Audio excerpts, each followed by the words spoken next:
just like Disney princesses, you got to kill off the parents.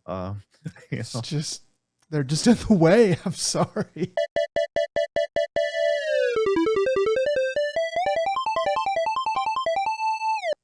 Hello and welcome to another Dead Pixel. We're a podcast about video games, anime, entertainment, life, a little bit of everything in between. I'm your host, as always, Joe, and with me, according to his LinkedIn profile, he's known as the God's gift to gaming. Nick, how you doing, Nick?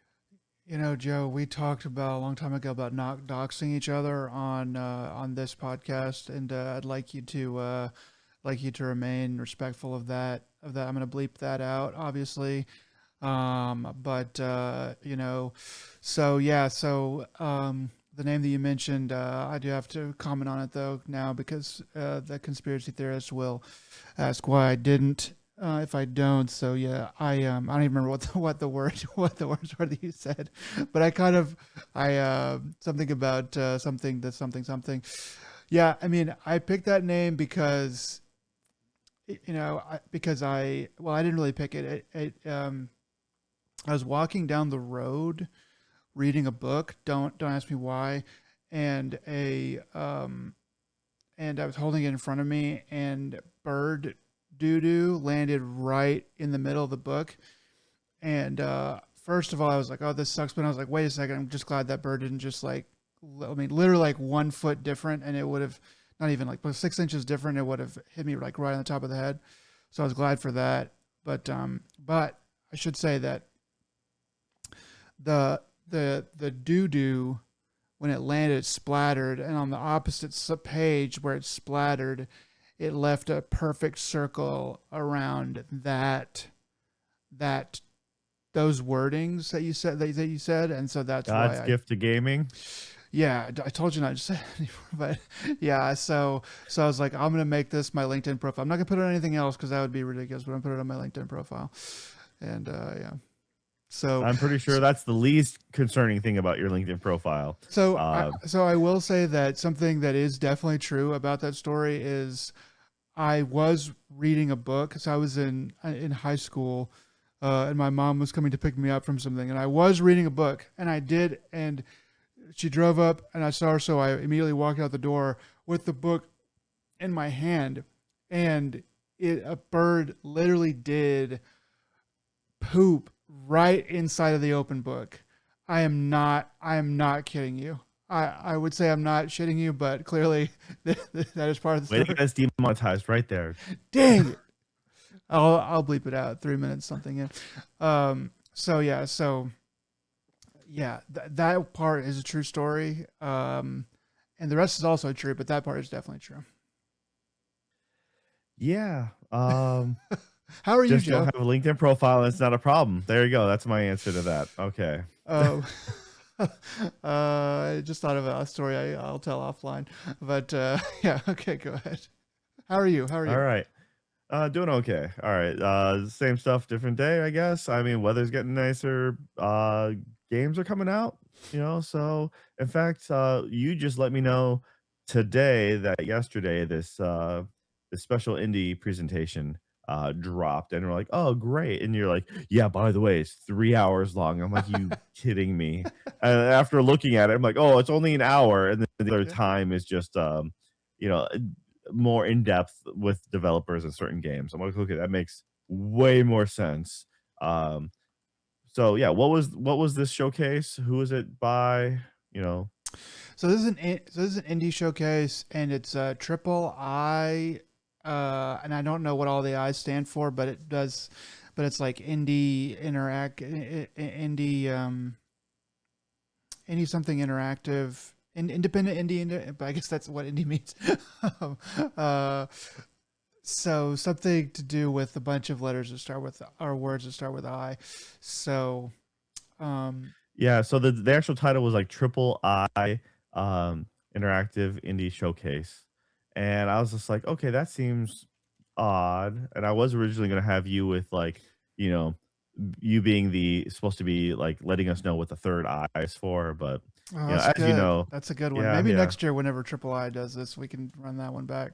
Yeah, so this has been going on for a few years now, and I didn't really know much about it, so this is kinda new to me. I'm pretty sure it's new to a lot of people, uh, though props for them not wasting our time with a bunch of ads, even says, like, "No ads, no host," and thank God it's not 3 hours long Yeah, I mean, I just of saw just that it come pure out, and content. I just looked at the YouTube video, and I was like, there's an IGN one that was only like in 2 hours, but then the natural first one or the GameSpot one was like almost three, and I was like, what the heck? And then they had a 16 minutes of pre-show, just countdown timer, and then I was like, okay, well, I guess that cuts off some of it. Watched it kind of on fast speed, which is what you did too, but and then it got toward the end. It got to like the last one or two, and I was like, oh, this is only going to be a little bit. Oh, they keep referring to stuff that's going to happen after the show, and I was like, well, okay, glad it's not a full 3 hours. Because like, how do you fill 3 hours with just game trailers that are not that don't get really like really old or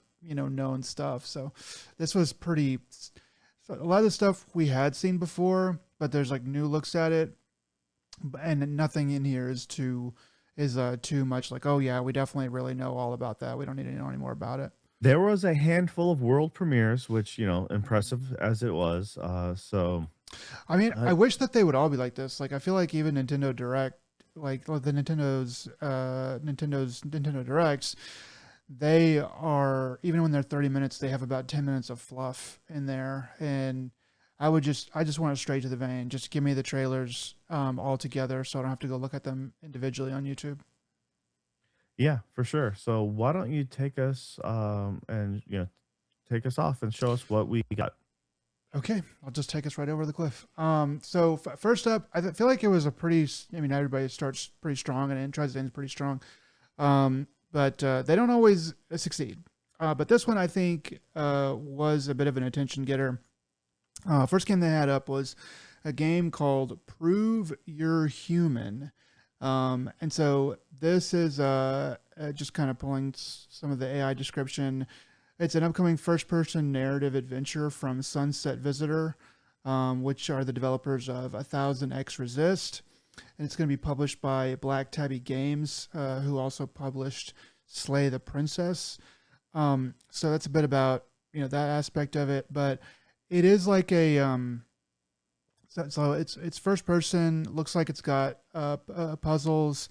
It looks like it is some kind of psychological horror aspects to it, though more like I would say psychologically unsettling and like what does it mean to be human? What does it like? Where is the line? And so basically, there's a giant face that is attached to like a robot apparatus, and this face seems to believe that it is human or that it has a body, and seems to be to me it seems to just on the face of it, no pun intended, it seems to be insane.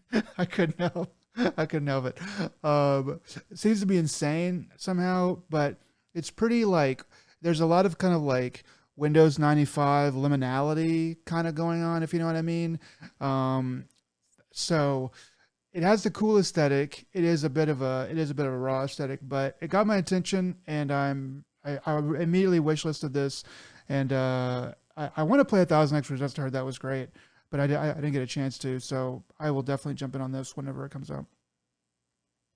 Yeah, for sure. I mean, so for anyone who's played Portal, it's essentially GLaDOS with a human face, and very much talking as if it was confident about being human, coming to its own realization, and it's like the birth of sentience, or self awareness. Yeah, totally neat. You have my interest. That's just full stop. I'm like, I don't really want to know too much else about it. I just kind of wanted it to just come out, but I don't think it. A lot of these didn't have dates, and I don't know if this one had it one either. I can't remember. Yeah, I got some dates on these on some of the ones that I either happened to see it or felt like it was important. But yeah, I think a lot of them were like they didn't say a near date. They might have said like 27 or coming soon or something like that. But yeah. Yeah, according to Steam, it still has nothing left on this one, so it's still a bit out. At Okay. least I assume. Okay, next up, Alcahest. This is I just put down first person medieval dungeon crawler. Looks like it might actually end up being, I mean, like a good little VR game, honestly. Looks gritty. I don't really know too much about it, but it doesn't look bad. Yeah, this one didn't really strike me too much. I mean, it didn't Yeah. look bad, but yeah, like you said, but at the same time, for some reason it didn't. Because this one was the goblin slaying one, right? That's all I could think of is like you're just. I'm like at first I'm like, are you just Goblin Slayer? You know, like the anime made real. Um, Yeah, I mean it is kind of like that. It's like it's pretty dark and gritty. I don't know how to describe the aesthetic other than like it's not like low poly or anything like that. That kind of aspect is a bit more traditional. And then there's some bigger monsters and stuff that you kind of slay. It looks, the aesthetic is sort of like Mines of Moria a little bit, where you're not that that's a game, just like the concept from like Lord of the Rings, where you're kind of running around in this sort of big, gray dungeon. Um, but yeah, it like immediately I was like, this looks like it's not going to be bad, but it doesn't really look like it's going to be for me. okay. What else we got? Except Lost Railway. This is, I believe this is multiplayer. I could be wrong, but I'm pretty sure this is multiplayer. You play as cute animals, and I think you try to figure out puzzles and try to survive. And You go along like you get it's kind of like it's like a 2D game, and you're sort of I mean railway. You're kind of following like a train sometimes, and sometimes you're not.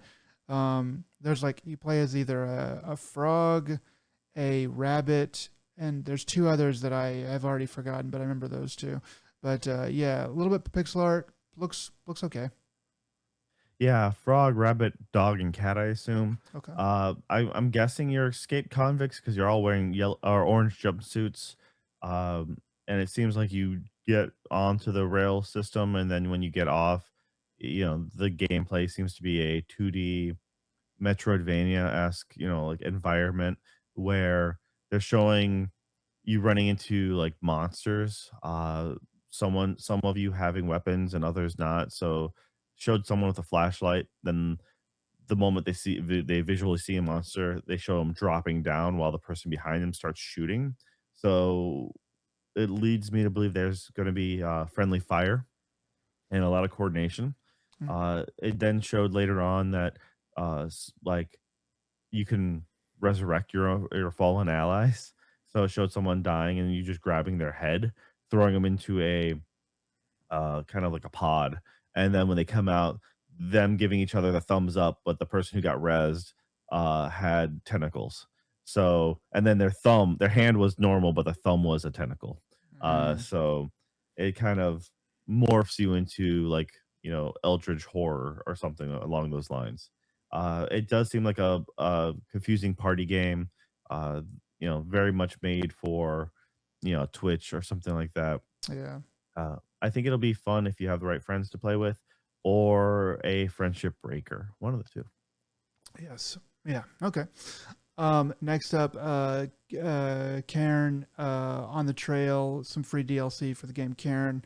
So I'm interested in this because I like that game. So I'll probably be picking that up whenever that comes out. I think it's coming out later this year. I don't remember when.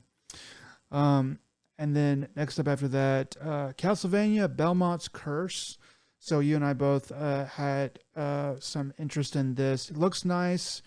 The devs were kind of joking around as the trailer was playing, so that was pretty funny. But it does look like a nice game. Looks like a Castlevania game, 2D or 2.5D or whatever. Nice visuals in general, and the gameplay looks snappy and fun. So I'm looking forward to this one.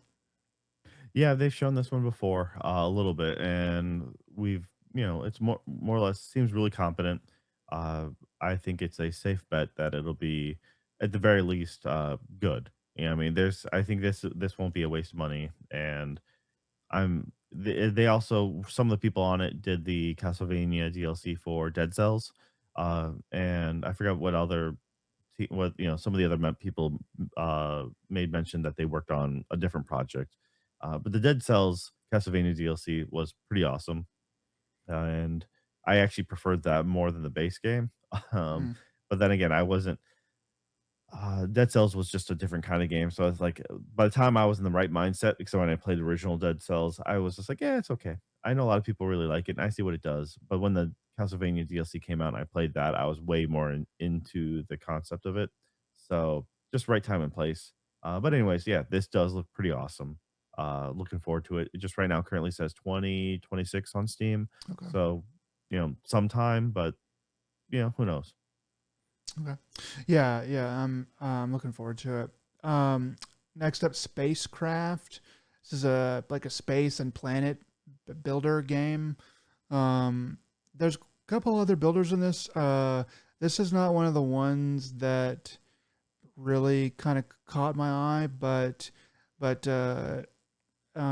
it did seem to look pretty nice, and I might end up taking a longer look at this, and maybe getting into it because I kind of do like builder games, and this one has a nice look to it overall, and I like sci-fi stuff like that. So, seems like it might be pretty cool. Yeah, I think this is the one where I first saw it. I thought for a moment they were doing a another thing expansion for um oh goodness, the original PlayStation launch game or it came on PlayStation. It's a No Man's Sky. That's it. Oh I yeah, originally it thought it does. was a No Man's Sky, like, DLC, and then when they mentioned it was, Spacecraft, I'm like, "Okay, sure. I'll probably never play it, and if I do play a game like this, I'm probably going to go to No Man's Skies only because I have VR, Mm, PlayStation VR, and there's just so much content for it." Which I thought, "Man, that's a rough space," no pun intended, I guess, to jump into. So it's most definitely, a tough thing to try to prove yourself in, right? But if they put enough passion and love as the No Man's Skies guys, then you'll have a chance. yeah, I mean, it is kind of hard. I mean, that is an old game though, so there's probably a lot of people who are into No Man's Sky or as different as this is going to be from that. There's probably a lot of people who are like, well, I've had enough of those old versions of those old games that I've played. Now I want something new, and so there's probably room for it in the industry. All Next right. up, Rift of the Necro Dancer X Undertale, Cross Undertale, or however you want to say it. So, yeah, they're bringing in some Undertale stuff to Rift of the Necro Dancer. Looks like a nice game. I played Crypt of the Necro Dancer a long time ago. I never played Rift of the Necro Dancer, but it looks pretty fun. I got to be honest. I was like, dang, this looks pretty nice. So for me, when it came to the when I this trailer, I listened. I'm like, is that Megalovania? And I'm like, Mm. and then it's just like, and sure enough, what because it's a Undertale, the main Undertale theme. It's pretty much the one song ported to anything Undertale does. Is there's a lot of Undertale music or that's been brought over to uh different VR games for the music beat genre. And I'm like, all right, so, at the very least, I knew that song, and I'm like, "That's cool." But being a Crypt of the Necro Dancer, product, I'm like, "Hey, that's cool. Those guys are still doing the thing." I really sucked at Crypt of the Necro Dancer, It was and I will hard. admit to that.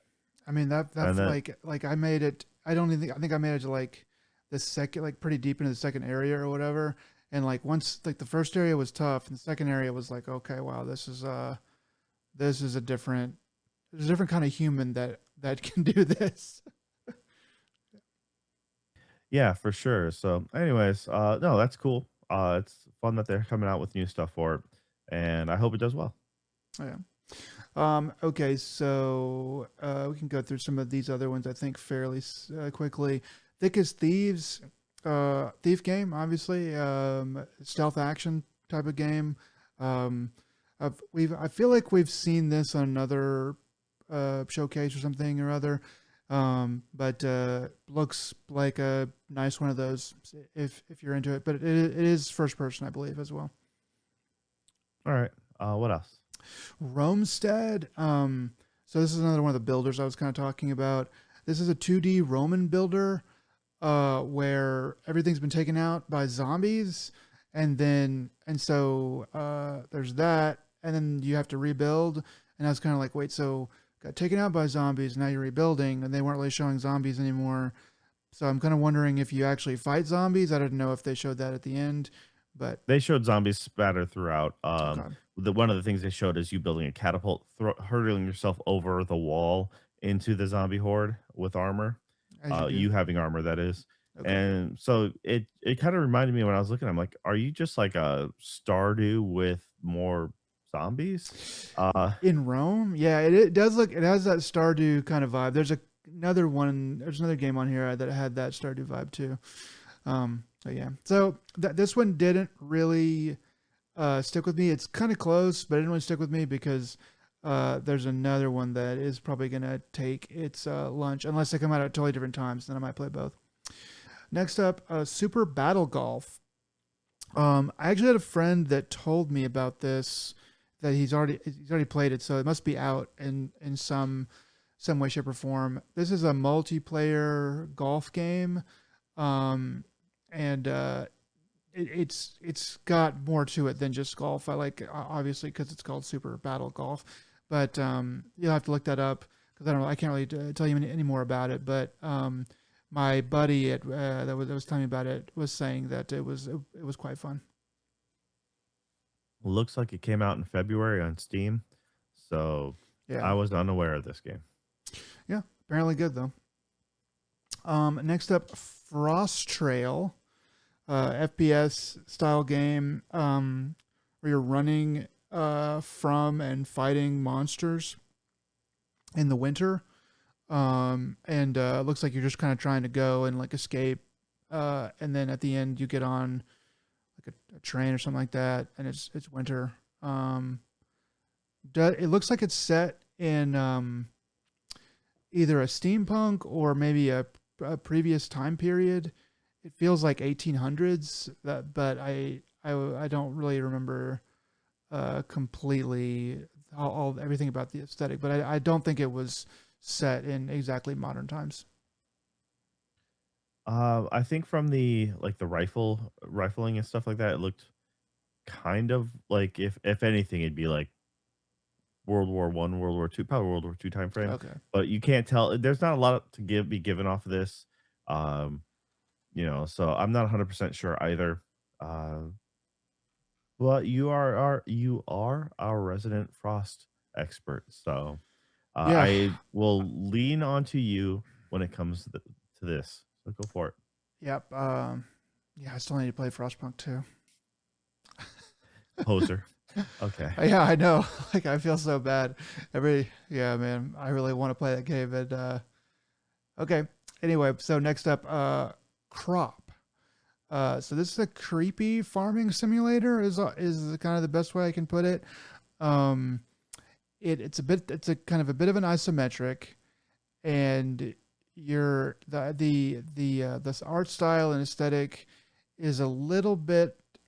It's still like pixel kind of, uh, sort of way, but it's a little bit more realistic on that front, and things are kind of foreboding, and you're kind of planting crops, but also you have like a hazmat suit that you wear to like spray, and then there's other people involved as well that you like. There's like a I think this village. is the one where you're burying bodies to grow the crops as well. So Yeah, it's like a that's cult like community or something like that. Some sort of weird vibe.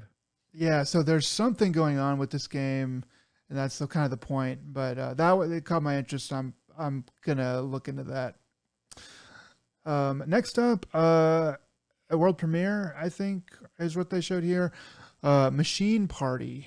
So this is basically Mike Klubnika's version of Mario Party.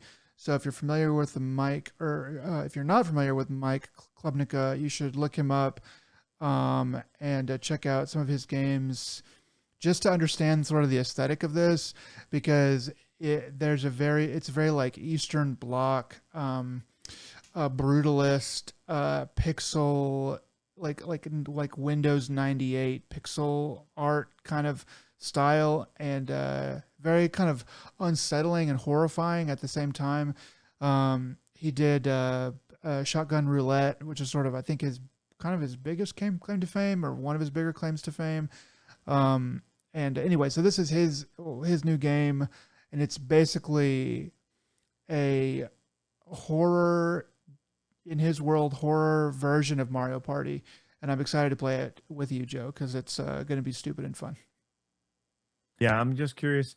I'm not sure if it's Mario Party or more Wario Party because some of them seem like it's just it'll drop the rules on you last minute, Mm, and then it'll be a scramble of who can figure it out first, or like if you're just not paying attention, you're like, oh, I'm supposed to hit these keys, because they showed people running up an escalator, they showed stabbing food, they the there's a third person uh revolver like Russian roulette thing possibly. So yeah, it seems really odd. I mean, I'm totally down for it. I have not played shotgun roulette, but I very much it's kind yeah. of my up my alley. I think, and shotgun roulette was very much based off of the Pony Island guy who Okay. they did their card game, and I'm trying to remember the name of that card game. Uh, Oh, Inscription. Inscription, yes. Okay. Most specifically, the trapper, the very first person you meet in Inscription. Uh, so that oppressive cabin feeling, that's what Shotgun Roulette was kind of based off of, Okay. and so this is kind of the next progression forward, but with mini games. So, like I said, this is a very dark, twisted, kind of stupid, but with the right people, I can see it being fun. Yeah. Yeah. It does seem like it's going to be at least. I mean, you kind of it's pretty easy to trust this developer. He does a lot of weird stuff, and he kind of has a lock on that aesthetic. Um, so it's something that I'm excited for. Um, All right. Next up, Windrose. This is a pirate game, third person, action. I think it's multiplayer, and you're just pirating around, being a pirate, and shooting people and swashbuckling and all that stuff. So if you're into that, go for it. You lost me at pirate. Yeah, I know. Next up, Over the Hill. Car game where you travel a long way. I actually wish, because I actually lost focus and did not really pay attention to this trailer, so you're gonna have to fill in. But my feeling was that it seemed kind of cool. I just was trying to write something down, and I didn't go back and watch it. So tell us about Over the Hill. You're running like a car caravan, a row of vehicles. It kind of had that cell shaded art style look, very kind of like more a little more minimalist. At first, I thought it was a more prettier version of like a Mud Runner game. Yeah, So Mud Runner games are just very much, or Ice Runner or whatever, the genre or slash company. They make games where your job is to go point A to point B, hauling a load of some sort, and half the battle is just the obstacle terrain that you're going through. Um, there's a kind of satisfaction in just driving and doing this, and so it seemed like a nice, colorful, minimalist version of that. But yeah, I mean, I think it's a chill kind of game that but who knows? I could be wrong. It could be a time terror for all I know. But it does seem like pretty much a lay back, relax, and enjoy the scenery.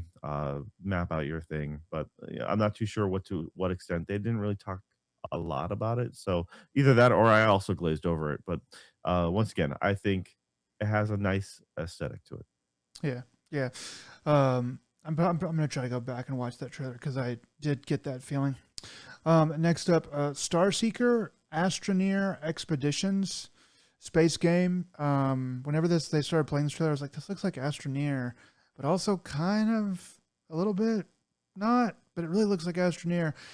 And so yeah, it is some sort of expansion or something akin to Astroneer. So if you're into that, go check that out.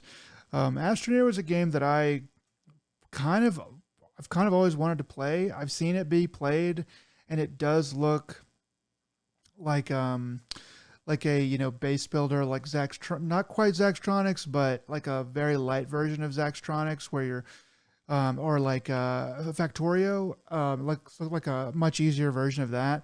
But I just never had the time to go jump on it. But yeah, anyway, so if you're into that, go do that. So yeah, it's Star Seeker is it's a new game, but it is set in the Astroneer universe. So Okay. just for clarification. Okay, good deal. Next up, Shift at Midnight. So this is like streamer bait game if you've ever seen one. So this is gonna be on PC, obviously, but it's where you shoot people who aren't human, or you try to kill people who aren't human. And So so, yeah, you work at a gas station. The whole point is you work at a gas station, and they did a special a little more deep dive after the show, talking to the developer, and the developer was very much aware of his audience, I guess, slash meme culture. So their presentation was unique to say the least. mhm, Because the shift at midnight was being, hey, like between them and their friends, being like, yes, you're working the midnight shift, but also the monsters shift. They people shift into monsters at midnight. So right, that was their like double pun there. It's an equivalent to like a Papers, Please or something like that, yeah. and yeah, I mean, it seemed neat enough, and I think it's a simple enough game, so I think you can get your funds worth out of it. The question is how much it's gonna cost and what you're looking at. So, because right now the planned release date is at the end of May, May 28th currently. Okay. So it's coming right up. I mean, I imagine it wouldn't cost very much because it does seem pretty reliant on multiplayer for like good fun. I don't know if it's going to have a single player, aspect to it, but I imagine that if they're going for a multiplayer audience and a streamer audience or whatever, they're probably going to want it to be pretty like oh, I saw that, yeah, I'm gonna go buy it, and then you just go buy it. So originally it was single player, like a Papers, Please, Okay. but then what they ended up doing is they had one of their wish list goals. I Oh, believe they said that if they have X amount of wish lists, then they'll go ahead and make the multiplayer aspect. And I think playing a game like this would be interesting. I'm not sure what exactly it would entail. Um, I don't know if I have the patience for this kind of game. oh yeah, like I mean, It's this one of those. game. Papers, Please was anxiety driven enough, and that was super minimalist compared to this. I think the having the PS2 era kind of aesthetic graphics to it also works in its favor. Yeah, Um, but yeah, I mean, it's like one of those things that you look at their ID, you look at their character, like, hey, it said, the information you're given says one thing, the character says another, or they're dressed like another, so you know that they're lying. And then, so yeah, you're a convenience store clerk with a gun, so you're just like American. executing people. That's just like, I I mean, mean, that's like your judge, jury, and executioner. That caught my attention whenever it was like, wait, this person's license doesn't match up with what they were saying, and then pow, and I was like, oh wow, okay, so it's this kind of game. Um, Seems like it'll be fun to watch, but it doesn't seem like a game that I would have to play. But if you wanted to, I'd jump on with you. yeah, I think I'd just be doing things just to like just to mess with you the entire time. I think that's Okay. just like, why'd you do that? Like because I yeah. Just like real life. Yeah. Yeah, Uh, exactly. all right. Next up, this was one that you took a little bit more interest in. I thought this did look pretty good. Dead as Disco. So this is a rhythm fighter. So tell us what you think about this one. Yeah, so this was interesting. It had my attention, and then they did a deep, like the developer interview after the fact as well, which then kind of irked me in a lot of ways. So Dead a Disco. So the concept of this is I think it was like they said that you're the drummer. Uh, you were in a group, I believe that was called Dead as Disco. And then upon coming back from one way or another, you're not really sure why you're back, if revenge, redemption, anything like that. We're not 100%. laid out. But then you're finding the other members of the band, and they've all moved on to other things, and then you're kind of fighting them. It's a brawler that fights to the rhythm of the songs, and the different genres, different band members. There's going to be stuff like punk rock, K-pop. There's hip hop, one that they hinted at, and a few others apparently. The idea is they have they, I believe they have covers to songs to make it streamer friendly. So they're gonna have like A side and B sides. So they'll Mhm. have their own original music and they'll have covers, so therefore it's streaming friendly. And then they'll have other things that just won't be able to be streamed. Um, I thought that was a neat workaround. But you kind of have to think about the streaming culture nowadays, right? Yeah. I mean, they did have something. They said like stream safe songs, and then they said bring your own songs. So I was like, okay, so that's probably two different things there. Where you, but I mean, if you want to, you can just throw your own music in there, and that's kind of a cool little trick to put in there as well. Yeah, so what they did is they did mention about bringing your own music. You can set in some of the options and stuff like that. You can set your own tempo, set your own beats. Um, there's modding support. They've talked about having a pretty solid following on TikTok, which I was Mhm. like, oh, that's unusual to hear from developers being like actively promoting the TikTok portion. I mean, most people look at Twitch, so I was like, okay, that's neat. So apparently someone modded Shrek into the game, and then was able to do like Smash Mouth as the soundtrack. I'm like, okay, that makes sense, and that's pretty good advertisement for them. They kinda started losing me when they were talking about their inspiration being from, like, films and stuff like Baby Driver, and I'm like, "Ooh, yeah, exactly, right?" That's exactly what I thought. I was like, "Oh, Uh, man." well, if you like Baby Driver, I have a movie I can recommend to you, and it's just called Driver or Drive rather, and it's better. It's better. So, Even though I don't I remember the mean, but name, it is better. it is, not as good as other people think it is as far as movies go, but they're like, "Yeah, so you're fighting, like, as if it was John Wick, but to the beat," and I'm like, "Alright." Not at all during this, discussion, because they're like, "Oh, yeah, this has never been done before. Why hasn't it done before? Blah, blah, blah." I'm like, "You pieces of crap. What about Hi-Fi Rush?" Not a single mention of Hi-Fi Rush. Granted, the music porting isn't part of it, but hitting on the beat, most definitely a part of that song I that mean, game. yeah, like that game was very much about, I guess maybe what they mean is like having a, 1v1 or whatever. I mean, is this game multiplayer? I don't believe it's multiplayer. It Okay. could be, but I don't think so. What it is it's literally you brawling through the stages and then having the epic boss fight against your old band member with whatever styling of the music as you're playing through their campaign, right? Yeah. So they Yeah. showed the punk rock guy, you fighting in the subways and stuff like that. The K-pop, person, Yeah. I, you're I think fighting in space and like rings of Jupiter because they're like, they see themselves as intergalactic or whatever, like, K-pop artists. I think you're right. I think it is a little bit unfair to say this has never been done before. I kind of see why people might sort of say that, but because it's different. But yeah, Hi-Fi Rush did do kind of pave the way. At least Hi-Fi Rush. Maybe something else did that we don't know Well, about. the But other thing that came to mind was Crypto the Necrodancer being like, it's not brawling, but it's most definitely gameplay that it's very much on the beat. And it's funny enough that they had it earlier in the showcase. And I was just like, you know, uh, music rhythm games that aren't your, Beat Sabers kind of game have been around for a while. It's just like, so anyways, I just thought it was funny that they were, and the person doing the interview, it was for a special. I don't know the cast, but I wasn't familiar with them.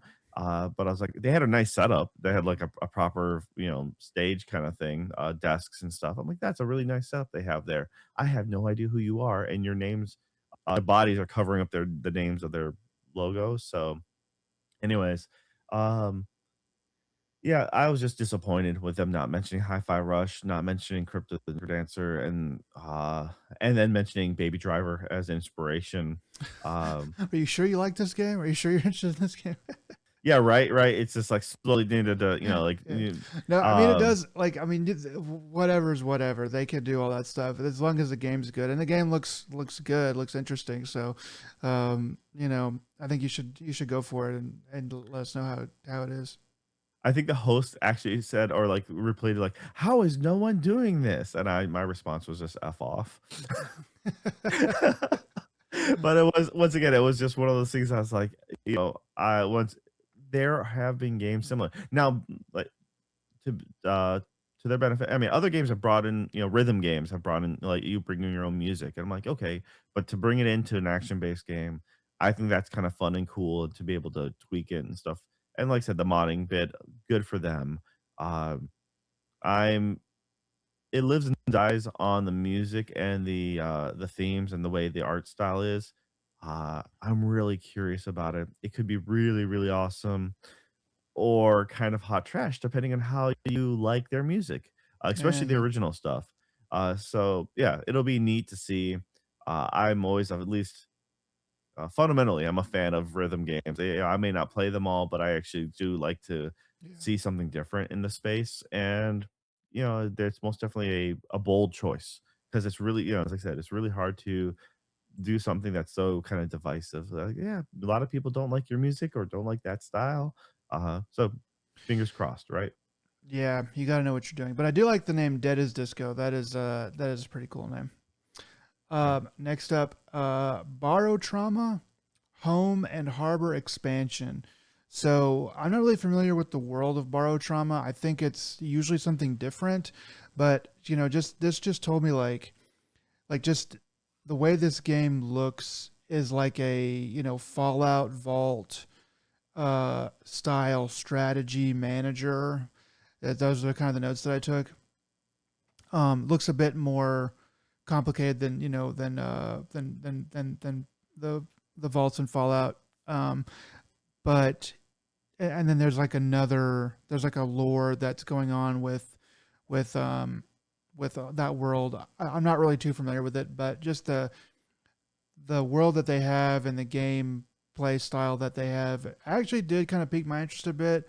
I didn't have this bolded, but I might change my mind and try to go check it out because it did look. I was like, okay, that does look actually kind of like it might be pretty fun. I think you're supposed to be on a ship, like a submarine or something like that. I think that's the concept. Yeah. And it's like a spinning plates kind of thing. So there was the it always reminds me of FTL or something like that, where but this may be a bigger scale, but when you're trying to juggle a bunch of things and have people sent to different spots. Um, I'm not the biggest, uh, like Fallout Vault kind of fan. So the idea of having a bunch of different rooms together and trying to juggle that isn't my cup of tea. Oh. But I know a lot of people are very interested in it. So it's like, yeah, that's cool. It's a Like neat concept. yeah, like the Fallout Vault is like too simple. This looks like a more advanced, PC version of that. So that was where I was like, okay, might be able to do a bit more with this, and maybe without like stupid timers and stuff like that. Maybe it could be more fun, but yeah, we'll see. Yeah, this is showing. So this has already come out apparently. Oh, okay. And so at least the home and harbor expansion hasn't come out yet, but the Oh, base right. game has. So that's in fact currently they're having it at 50% off. So base game is looking at $20 on Steam. Uh yeah, so fingers crossed that it picks up more. I mean, said it's a neat concept anyways. Okay, then yeah, like the original game that's already out is already this style of gameplay. So I actually might go try this because it does seem interesting to me, and then I would know whether or not I need to go for the expansion. All right, what else you got? Um, I'm gonna check something really quick. So, okay, yeah, I was right. So the next game up is called Sledding Game, and nope, I skipped one. We'll get to that one in a second. Lost Castle 2. So this is a multiplayer beat 'em up style game. Has a kind of a highly saturated art style that looks a little bit like old school Cartoon Network to me. That's just the first possible thing that I thought of, if I'm thinking of the right game here. But yeah, so there was already Lost Castle. We lost it again, so now we have Lost Castle 2. And yeah, so it doesn't seem like it's going to move the needle for me, but it also doesn't seem like a bad game. Yeah, it kind of reminds me of Alien Hominid style, Mm-hmm. world, and I'm not sure. I haven't heard about the first game, Lost Castle. This was currently in early access, um, so yeah, not really much else to say about it. I believe it's a Korean develop, or no, it might be Chinese developer on this one. Um, I just know that when I pulled it up, a lot of Korean like YouTube channels pulled it up. So yeah, not much else. So yeah, next up, what do you got? There you go. Okay, next up, sledding game. So this is a game where you sled with friends, a snowball fight. The trailer for this had a narrator that, well, I guess I presume was the developer, and he was very matter of fact and very millennial about the way that he, like, Gen Y, about the way that he was like, I don't know, it's a game about sledding and stuff, and that's kind of it. So yeah. Anyway, that's all I want to say. I just that kind of demeanor, but I found it to be somewhat endearing. And yeah, if you're into sledding and you have some friends, then you should play this game. It does have a cute aesthetic to it, so yeah, cool. Next up, Solar Punk, another builder game. Solar Punk is sort of a newer trend. I guess I first heard about it maybe 1 or 2 years ago. And it's kind of like it's like where you build solar panels and everything's kind of bright and you can do everything eco-friendly and stuff. I don't really know too much more about this, but um, it looked all right. It looked all right. I'm probably gonna. This might be another one that I would look into a little bit more and then decide whether or not I want to go for it. But definitely looks okay. Yeah, third person farming simulator is essentially what you're looking at. But it is a vibrant look to it. Oh, okay, all right. Uh, better than the oppressive, dark, bleak doom and gloom. All right. Indeed, indeed. Next up, Warhammer Survivors. So, like, when this trailer started to play, I was like, "This is Warhammer, definitely." And I was like, "This just looks like a Warhammer 40K version of Vampire Survivors." And by the end, I was like, "Yeah, this is gonna be the same developers." And so, yeah, Warhammer Survivors, very much like Vampire Survivor, but with Warhammer 40K, and looks out. Looks, I mean, looks like that exactly. Looks fun. Yeah, so I believe it's actually a different development team. Okay. So it's by the guys who did Bolt Gun, which was the uh I don't know, Quake 1, Quake 2 visual stylings, but with Warhammer. So they made their version of Vampire Survivors. That's fine. I looked at this and when I first saw, I'm like, oh, okay, cool, another Vampire Survivor DLC, like the Castlevania and stuff like that. I believe they had the Contra one or something similar. So like, let's do this. All right, cool, Warhammer. And then it's just like, nope, they added some bigger figures, some other pieces, but they know what they're cribbing off of and they're leaning into it hard. And I'm okay with that. The question is how much they're going to charge you for it because Vampire Survivors is dirt cheap and that's pretty awesome because of it. So I mean, yeah, hopefully that came out that of nowhere, and it was like, holy crap. So yeah, I mean, it'd be hard, to imagine them just really trying to break the bank with it, but it is Warhammer, and Games Workshop does not throw around their IP cheaply, at least not anymore. Um, I can't say for sure because I feel like anyone under the sun can get the IP at some point. I'm that not was sure. It's like in like the 2000s and 2010s, like, I but feel like they're the cheap trick of IP. So well, they certainly have like a Space Marine 2 for like a $200 Ultimate Edition or something like that that gets waved in front of me every once in a while. Not saying that that's what you have to buy, but I've just noticed that a lot of their newer Games Workshop stuff that comes out is a little bit is priced at a bit more toward the premium side, even if it's not like a full fledged like 80-hour game or something like that. And then I also know that how they tend to operate with their their models and their paints and stuff is pretty premiumly priced. So maybe that's me talking out of school, but that's my opinion. Um, Okay, so next up, Everwind. This is a first major update. So apparently this game's been out for a while.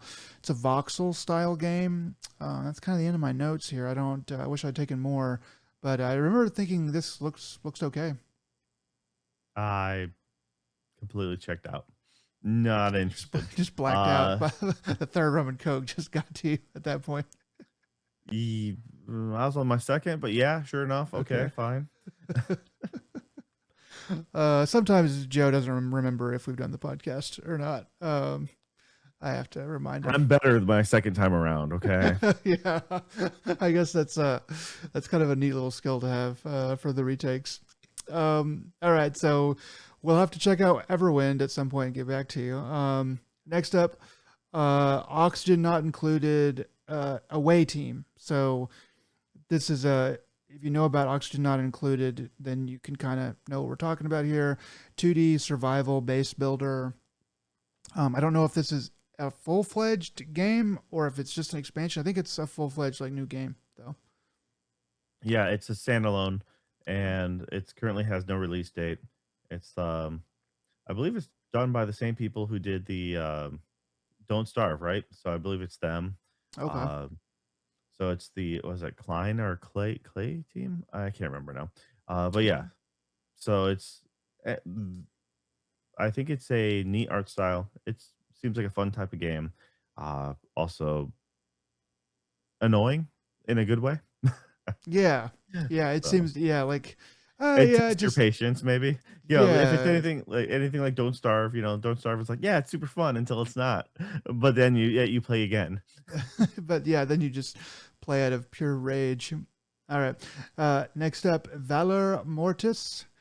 This is a first person sword fighting with magic and flintlock pistols type of game. So it's not quite medieval, but it sort of has a little bit of that aspect and some other stuff. So, yeah, didn't really stick out to me too much, but I remember this one looking competent at least. I thought this was supposed to be like a Souls inspired type of game, but I might be talking incorrectly. I also did not have any interest really in this for me personally, but it did look all right. But at the same time, I just not my kind of game. Yeah. Next up, Long Gone. So we've seen probably this same trailer or something very similar to it before. At least I remember having seen it. This is like a pixel art game again with like a kind of a high key pixel art where it is doing kind of doing a lot with that. So it's kind of hard to think of it as a pixel art game, but it's that, and then you're a guy and a cat running from zombies in some kind of post-apocalypse. It's not 2D, but it seems like it's sort of, but it's also not just a pure open world, free roaming camera. Also, kind of disappointing is it's not planned to come out until 2027. Because I actually think this game looks pretty good. It did pique my interest, and I believe I did wishlist it. But it's just dang it. I mean, hopefully it'll be out early next year. But yeah, still quite a ways away. Yeah, it kind of reminded me of a nice, clean, polished look of like Deadlight. Okay. Deadlight was an old indie game that was side-scrolling zombie, style. But this is, that was more of a quote unquote realistic art style. This is very much pixelated, but they do a good job showing like depth of field and I figured it had you the moment you saw the cat. I'm like, there's no way a cat's gonna follow you. The cat's just gonna be like, no, I'm out. Yeah, the So cat would definitely be like, "Nah, dude, I'm gonna go kill some mice and like hide in the woods or something." But yeah, yeah, I liked the cat. Cat's cute, man. But yeah, so yeah, I did put this on my wish list, but 2027, unfortunately. But something to look forward to. all right. Next up, Tim Tim Pioneers, Pokemon style game with building mechanics. Is this the game that got hit with like, or that had to navigate um, Nintendo's what is it called? Not IP, but like their patent on the Pokeball thing or the Pokemon thing. I could be. I guess I'm wrong about that, but it does have a strong like monster fighting kind of aspect to it. But it also does a bunch of stuff with like building things and running around as well. Yeah, I don't believe they were ever sued by Nintendo. But they probably did have to do some workarounds. I Well, mean, like this I ain't know. no Power World, but yeah, they for sure is very much Pokemon esque or Yeah, it might have Pokemon been a like. different game, but I remember there was somebody that basically got somebody. I don't even know if it actually any came through, but there was a legal analyst or somebody that said that Nintendo should have never been able to have that patent on like a monster coming out of a ball. That's just like too. It's just too broad and too crazy. So I was wondering. I don't know if that actually got repealed, but anyway, Yeah, that's that's the same time that they mentioned also like hang gliding or something like that. They had certain, yeah, Nintendo is Nintendo. They suck. Okay. Next. next up. Brotato, Primal Dread. So you, as the Brotato, find a baby dinosaur and you kill things. But looks like more Brotato and looks fun. But yeah, I like the original Brotato. It's stupid, it's good. It's a very much a Binding of Isaac or Vampire Survivors kind of game where it's just a, twin stick bullet shooter like you upgrade as things go on and that making a new one of these, but with dinosaurs, sure, whatever. It's enough twist, so I'm all right with it. okay. Next up, Far Far West. FPS multiplayer Western bounty hunters. So yeah, all those things looks okay, but kind of fits in with a lot of the other first person stuff in this category.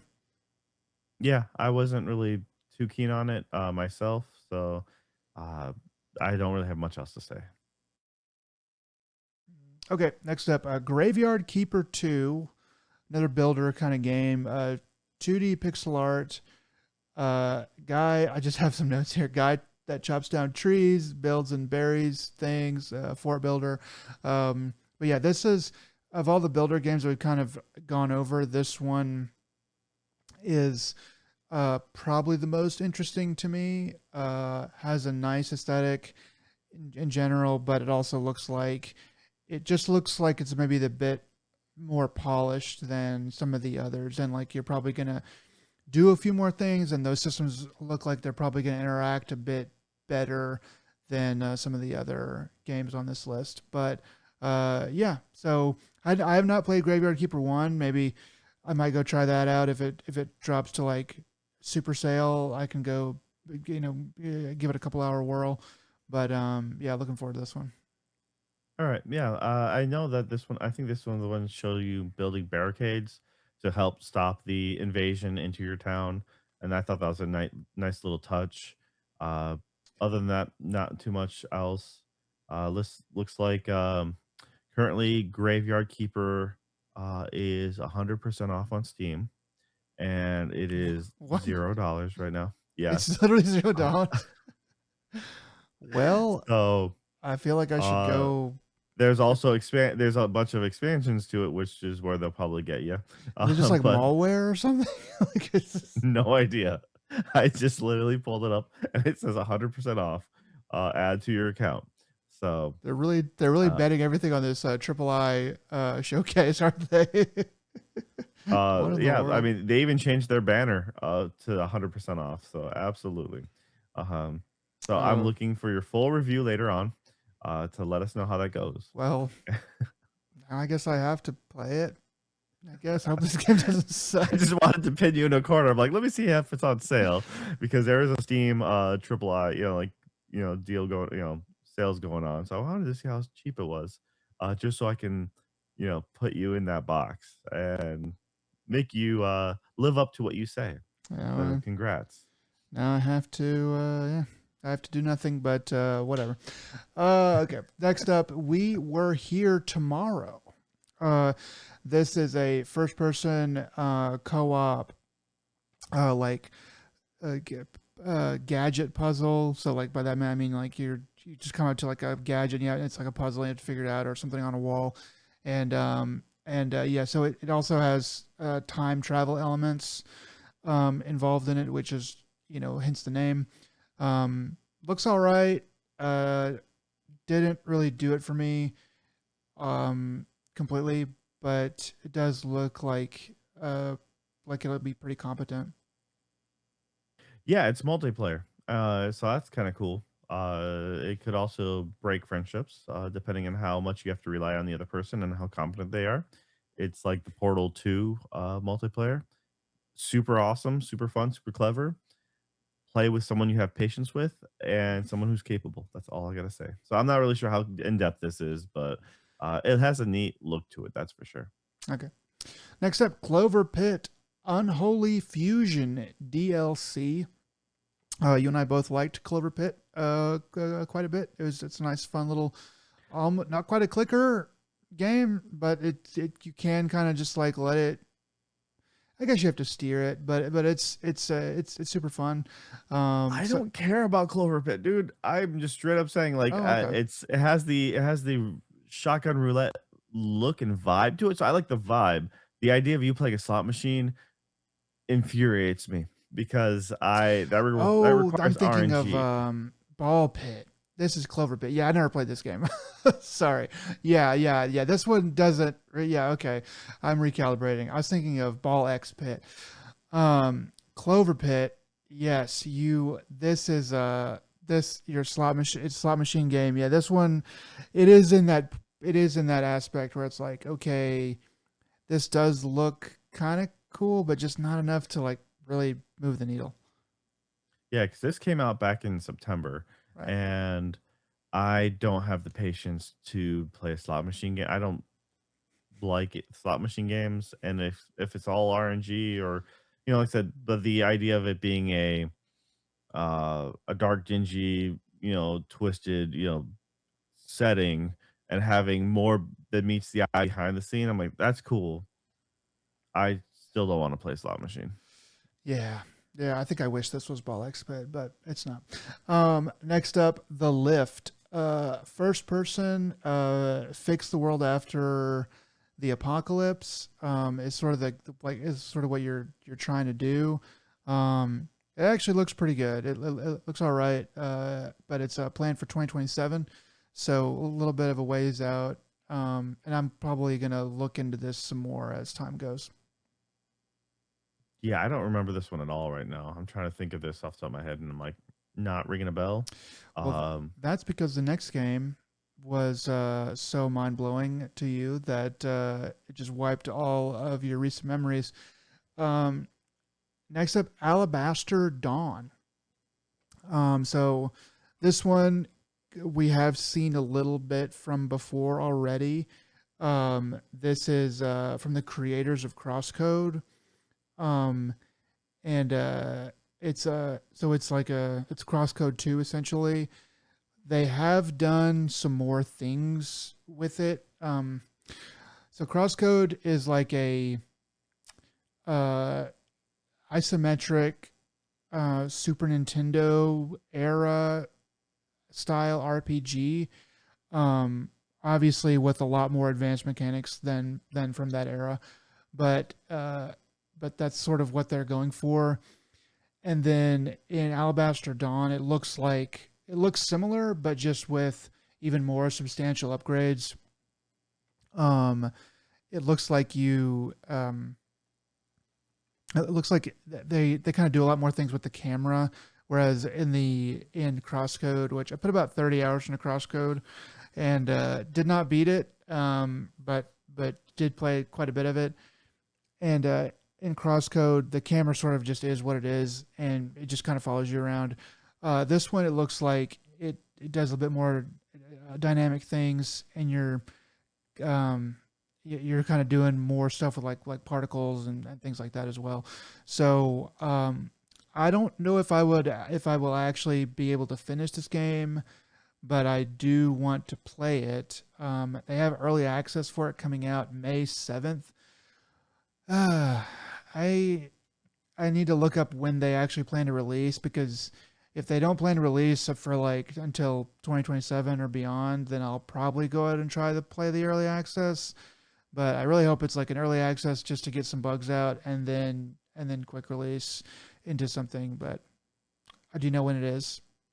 No, I don't know when it is, but if it's anything like Crosscode, that Crosscode was in early access for quite a bit, Yeah. though it was one of the few games that I really did like in early access because they had a lot of updates from the developers and they kind of just at a steady pace showed progress. And that's one of the things that I was like, okay, out of a lot of the early access games and Kickstart at the time for sure, I was like, I feel comfortable with this team because the way they're posting their updates at the frequency and just kind of the overall, like, not quite developer notes, but they just had a little bit more to it, more substance. And I'm Mhm. like, okay, I kind of trust these guys. Uh, but it also, like I said, it went on for a while. So I'm expecting Alabaster Dawn. If these are just now going to early access, I think it's going to be around for a while. But at the same time, when they go 1.0, it's going to be a very different beast. But I'm okay with that. Okay. Yeah. Yeah. Yeah. I probably will go ahead and jump in on it. I maybe get it for a bit of a discount, and I'll I don't know, maybe play as much as I can, and then when it actually does go 1.0, then be able to finish it up or something. But yeah, so there's that one. Next up, Risk of Rain 2, Hollowed Concepts. Not too much on Risk of Rain. People like it, but there's another one that's coming out for you. Yep. Next up, Too Deep to Quit. So this is a multiplayer, I believe, game. It's like a temple trap puzzler. So kind of Indiana Jones style temple. It's literally rolling rocks and spike pits and stuff like that. And you just try to figure out puzzles and try not to die. And yeah, It lost me at the Muppet aesthetic in the beginning. I'm like, I don't really yeah. care. I mean, I didn't. I was kind of like, that's not bad, but it's also like I don't really need this. If it was some other kind of better style of gameplay, I'd probably be like, cool, I'm in or whatever. But yeah, so there's that guy. And if it doesn't seem like a bad game, but it does. But you have to kind of know what you're looking for to get into it. Next up, you and I are both pretty interested in this one, Neverway. So according to them, it's a 2D life sim RPG, horror, psychological horror, I believe. The pixel artist, which obviously does the main art for this game, is the same one from Celeste. That and the music is from Disaster Piece, who did the music for Hyper Light Drifter, I believe, and Prologue is actually out for this game, so I'm actually going to go try to play some of that. And its release date is set for October 2026. But this one looks pretty good. Yeah, they've shown this a little bit before, I believe, and so when we saw it, we really didn't have much of an opinion, but then showing a little bit more of the art style here, I'm like, all right, this is, very much a kind of feels like an RPG Maker style game where, and then the life sim really does kind of fit with the Stardew or any of these other games that we've been mentioning here during the showcase, but it has that oppressive tone where it's just like the darker colors, the mood, some of the houses and buildings look a little bit more warped. Um, and then yet you're here you are fishing in the middle of this kind of atmosphere. But it has very much an anime girl styling to it too. So hey, that's all right with me. Uh it seems like it'd be just enough twisted horror and probably have some little story like routes that probably can go wild, I think. They actually don't mention anything about horror on the Steam page. They're just saying it's a adventure indie RPG. Mhm. Uh, so they don't even talk about the life sim portion, which I was like, all right, we'll see. But I'm totally liking the vibe this gives. Yeah, yeah. As long as the writing is at least pretty good, then I imagine this will be very playable. I think the rest of it, the gameplay and stuff, should be serviceable. So I'm pretty excited for it. October, spooky season. This year, hopefully they don't move that date. And they can hit it, and we can be playing this in the fall. Yeah, that'd be pretty cool. Next up, Final Sentence. Typewriter multiplayer game where they kill you. I guess if you don't win, um, it, the trailer seemed to say um, that it's a very popular game. I had never heard of it, but or popular style or something like that. I'd never heard of it, but yeah, looks like a kind of messed up sort of dystopian style of typewriter game. Yeah, it's like the last man standing, type of, game, but it's like you're all a bunch of, corporate drones in a warehouse with Gestapo, Yeah. soldiers standing next to you at gunpoint. And this was just weird enough that it's like, yeah, I kind of all right with this. So they had like modifiers to one of the video in the video. One of the modifiers to your typing game, they just had check boxes next to it, and one of them just said "sex machine." I'm like, "What?" And it was just a blip, but it's like, like these different check boxes, "sex machine check." I'm like, Is that supposed Yeah, to I be remember what you're seeing that. typing?" Like, the dialogue? And it kinda reminded me of, Typing for the Dead where they have, like, the DLC for, like, like, Shakespeare and, like or, expletives. So it's a bunch of just weird cursing and just dirty words. Maybe it's like a I'm not really shortcut. sure. If you think you're gonna have to spell that word a lot, then you can it'll just auto spell it for you, so you can skip ahead. I don't think it's that friendly, but once Okay. again, it's just the idea of having a competitive typing game. A battle royale is hilarious, Mm. but at the same time, I would be out real quick. Yeah. My speed of typing is not very good, so yeah, this game is awesome, but not for me. I'll watch people play this and get frustrated. Why not? Uh, so There was one time that me and some guys were watching YouTube videos of like ultra fast typers, and there's like the people who can like type like 300 words a minute, but I don't think they can. But like it's pretty. Um, it was like pretty confined. It was like a paragraph or like a fairly short paragraph or like a couple sentences, and it was like, and they could do it all, and I was like, well, that's sort of different. I feel like maintained over several minutes is sort of the thing. If you just have a very short amount of stuff, even if you haven't seen it before, um, that seems easier than having to type for long term. But anyway, so yeah, final sentence. So yeah, you'll be looking out for that. Let me know what else you end up seeing about it. all right, sure. Next up, Don't Starve Elsewhere. So this is another Don't Starve game.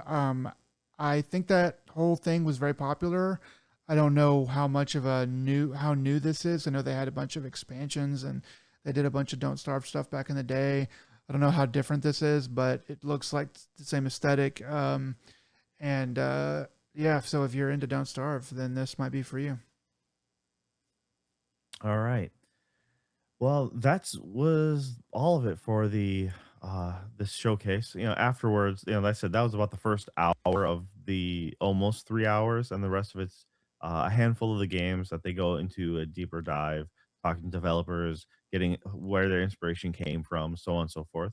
It was surprisingly a lot, and it's actually a pretty solid showcase. I mean, I was expecting to see a lot more repeats, though I also felt like it's like, this indie showcase, should have been like brought to you by Steam because it showed no Dude, other at least I didn't pay attention enough, but I didn't see any other platforms mentioned like, you know, going to be on Nintendo or PlayStation. It's just like, no, no, if it ever it said anything, it's just gonna be Steam. I didn't even see other platforms like itch.io or anything like that. Just like, no, no, on Steam, if it said anything at all. I mean, that's kind of wild. I mean, it is on Steam's front page, so maybe it's low key, like it's not really brought to you by Steam, but it's like sort of a handshake deal where like we're gonna have all your games, so why don't you just lead with that? You know, I mean, that's sort of just where it is though with the industry. So I imagine a lot of these games will eventually come to PlayStation if they're not, or PlayStation and Xbox if they're not going to be there day one. But yeah, like Steam is sort of like the number one indie station with a bullet. You know. All right, cool.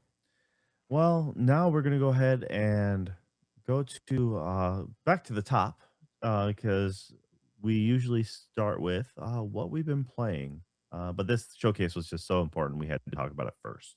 All right, so yeah, let's get to what we've been playing. All right, Nick, you went ahead and got a few new games. Why don't you tell us about them? Yeah, so first up, you and I both played a little bit of a game, a lot bit of a game called Darwin's Paradox. So this came out last week. I forget what day exactly, and jumped on it and started to play it. Looked like it would be a pretty good little game, um, and yeah, I think that it's all right. I think that it is. Um, so basically, Darwin's paradox. You are a octopus, and your your is it a parent or a is it like your dad or is it a friend? I think it's a friend because like at first I thought I was supposed to be like a significant other, but I'm pretty sure it's just a friend because they're showing you the ropes and But I I mean, like that's I what get made me think it was like a parent or something because they knew more than you. But anyway, so there's another. So you are a blue octopus, and you're this other person, this other octopus is a red octopus, and they get captured, and you go on an adventure to try to find them and rescue them.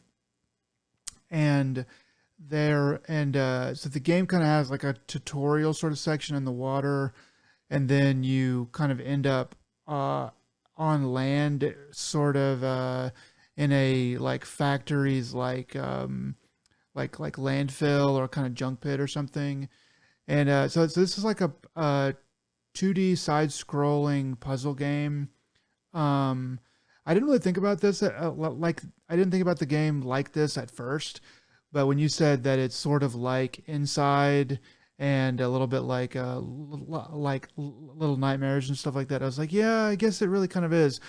But I guess since those games have a horror aesthetic, and this game is very bright and funny and kind of friendly seeming in most aspects. I didn't really put that together, but yeah. So that's sort of the long and short of what this game is.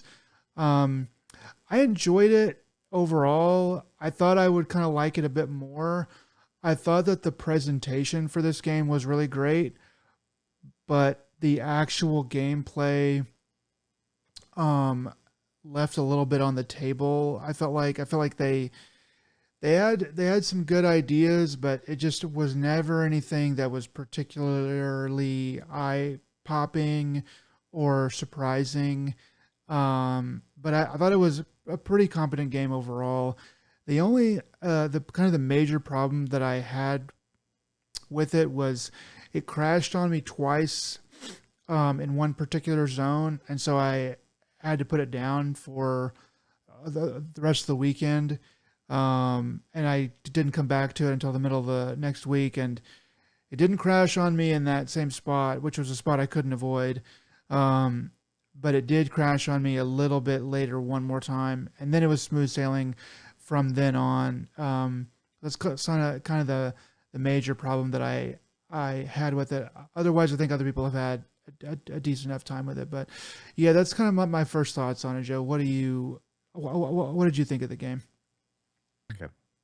Well, so the to answer the question about the your companion that you're trying to save, at first I thought it was a significant other because you're doing the red and blue motif, but then as they're showing you like they're being inspirational and showing you how the world works, then I thought a parent as well. But when you do complete the game, you get the free at last trophy, and it specifically says in that free your friend. So Okay. so that kinda answers that question. As far as, the gameplay, and everything else, I thought it looked good. I didn't realize that the Octo Stealth mission, like the Metal Gear, trailer that they dropped, that was supposed to be, like, for a demo. So I was expecting it to be like a DLC. So when I completed the game, I'm like, "Where is this?" And I couldn't find it. I'm like so I was kind of, like, annoyed a little bit. Okay. Um, I didn't really have a lot of problems mechanically with the game, except in the very beginning. After your little base tutorial, you have you end up winding in a landfill, and as you're progressing, it's pretty simple, pretty basic. I'm like, okay, you move a box to and you walk this plank of wood, and you're supposed to jump off it. I'm like, all right, not a problem. Let's do this. It didn't work for me. I'm like, I can't make that jump. I'm like, okay. Well, then it has you walk underneath said environment to reset yourself to go back. And I'm like, okay, let me try this jump again. Maybe I just didn't, time it right, pixel perfect or something. Let's go. Like, there's no way in hell I can make this jump. Like, maybe I got to move this box around that's holding this plank. And I'm trying to maybe there's another aspect. I'm like, no clue. I'm like, I'm taking my time walking around. Like, this is tedious. I'm like, I'm walking pretty slow. Maybe it's because I'm covered in mud because I'm not sticking to anything right now. So I'm like, okay, let's just try this again. And about then I failed again. I'm like, no. So my fourth try. After my fourth try, I'm like, what is going on here? I was getting pretty annoyed. I ended up resetting the level. And when I reset the level, I moved like twice or 3 times the speed as I did before. I was Uh, like, "What the crap?" And it's the equivalent of, like, playing a game that has a run button and then never being allowed to use the run button, and I hit all the buttons because I actually thought maybe that was the case. No, it turns out for some reason, it had just defaulted me at a snail's pace of a walk, and I was like, "Okay." But after that, it was alright, but it had me immediately on a, defensive position. mm, So, later on, when I had issues with maybe a certain, 1 or 2 extra spots, I'm like, let me just reload. Let me just reload it just to see if maybe if that's the case." Usually, that wasn't the case, and the game was fun, but once again, I kinda mentioned to you as if examples of, like, Limbo and Inside because it's like a walking sim.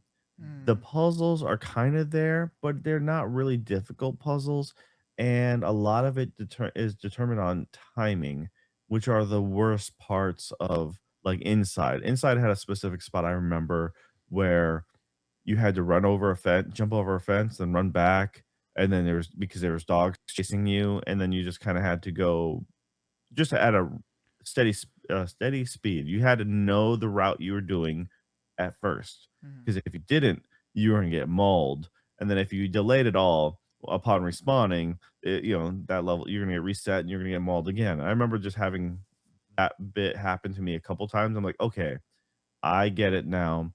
Now once you do it flawlessly, it's fine, and that's the problem with this game is it's fun enough, but then when you hit a lot of spots where like, "No, no, no, we need you to play the game the way we want you to play it."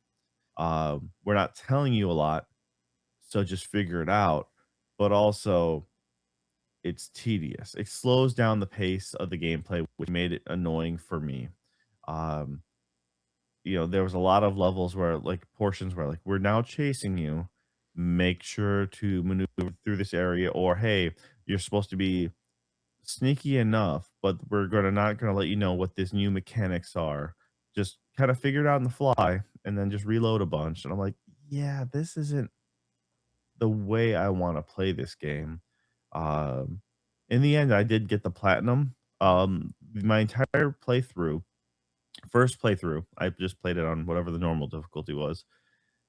I had gotten, I think it was 17 out of 20 the collectibles Nice. naturally, just straight through. Yeah. And then I had missed 2 trophies, 2 other trophies, which, everything else I had gotten, and I kind of liked the fact that it rewarded me for my exploration. I would always try to go, you know, in a game like this, you naturally go to the right. So I naturally go to the left. Yeah. That is just, test your boundaries, see what it does. The first thing it does is it lets you get eaten by a seagull. I'm like, "All right, Yeah. this serves me right, I suppose." And then I played around. Later on, I got squished by a piano. And I'm like, See, "All that right, was that's what I pretty wanted to funny." bring up is like there's one part where you can go, it's like, well, I can go back this way and it lets you go, and there's a bunch of signs, and that was pretty funny where it says, turn around, don't go any further, and then there's like another one and another one and another one, and then finally this piano comes out of nowhere, just squashes you. And I was like, okay, I get it. I had you're not gonna let me go. Even if I can, even if there's nothing stopping me that way, you're not gonna let me go that way. I thought that was pretty clever, at least. Yeah.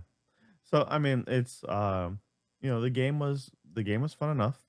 Turns out the few things I missed, only, like, out of the 3 collectibles I missed, 1 was like, "Oh, I probably could have found that one."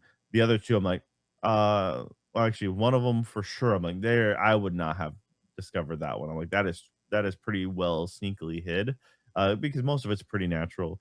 Um, and then the other one was like, it's like, I thought I checked that, but apparently I didn't. So I was just too focused on something else. So they mostly achievable. Just the one was like, oh, that's a really good hiding spot for that specific one. And I thought the game was okay. The other two oh, actually no, I'm sorry. There was another trophy that uh I missed altogether. I was like, okay. They had fun with it. The titles and stuff, the trophy names were all right. The two that I really would have gotten were long sections of being purely stealth oriented and not being caught. And I'm like, that's kind of annoying. I played something on my phone as a podcast kind of thing, and I just listened to that as I repeatedly memorized the map. Hmm. And then I was like, okay. But because I was so few trophies away from the end, I was like, yeah, might as well just get the platinum for this. But as a whole, I like this game. It looked good for what it was presenting. I just wish I didn't suffer that moment of jank in the beginning, which then made me second guess everything. Yeah. And then there's a handful of segments, not just a few, but there's a handful of segments where like we need you to do this exactly right, or die and repeat. And I'm like, this is not fun for me anymore because I have to do it your way, and you're giving me the illusion of choice, but it's pretty much there's a set path. Once you learn what the set path is, uh, that's fine. And yeah, as I said, it's just I kind of wish it was a little bit tighter, I guess, in form. Yeah, I don't know what it is about this game versus other games. I feel like failing in this game is not really fun, whereas in games, like for example, Nine Souls, like failing in that game is still somehow kind of fun. Like you can ram your head against like a boss, dozens of times, and there's still something that, I mean, it's frustrating, but there's still something kind of fun about it. Whereas this game, if I fail something twice, I am just get so irritated with it. And I think it's just the style of game that it is a little bit, but it's also the way that they some of the things that they decide to do with it, some of the save points where it's like, oh, you're starting me all the way back here. It's like, okay. And so you kind of have to slog through the easy part to get to the hard part and just hope you don't screw up again or whatever. But yeah, it's this game, the price point's around 25 bucks somewhere in there. I think early bird special knocks a dollar or something off of it. I think that if you're coming to this game from from a sale where it's like half that, maybe instead of 25, maybe it's like even like 17 or something. That's a little bit better. If you're coming to this game a year or more later, where it really is like half off, um, around $10, then I think have a much you're gonna feel much better value from it. I mean, obviously you will, just because of the price difference, but that I would have been much kinder to this game if it was kind of more in that price range, which brand new. That's this is just what you get. But yeah, it's nice presentation. Could have done more in the overall. You know, it's hard for me to give this game a 7, though. Like when I look at it and when I kind of remember some of the things about it, I'm like, yeah, it's a 7. But then when I really think about it, I'm like, there just really isn't enough there to me to really merit that. I think some more, I don't want to say polish, but just some more features brought to the table, even some more collectible type stuff, maybe a little bit more on the story, which you and I haven't really touched on because I don't want to give any spoilers away, but also, it's sort of just like okay, it's a nice silly story. I just feel like it just would need more features to really be a comfortable 7. So I think a high 6, but landing somewhere in the sixes is what I think. Yeah, as far as I like the setting that it's in. I like the kind of humor they have.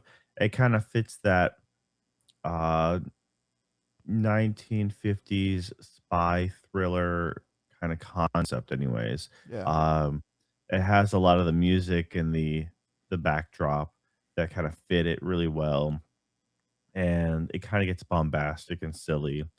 It is meant to be lighthearted, which is only then ruined by the slow segments where you have to do things right and then you get reset. yeah, And that's kind of where my annoyance happens.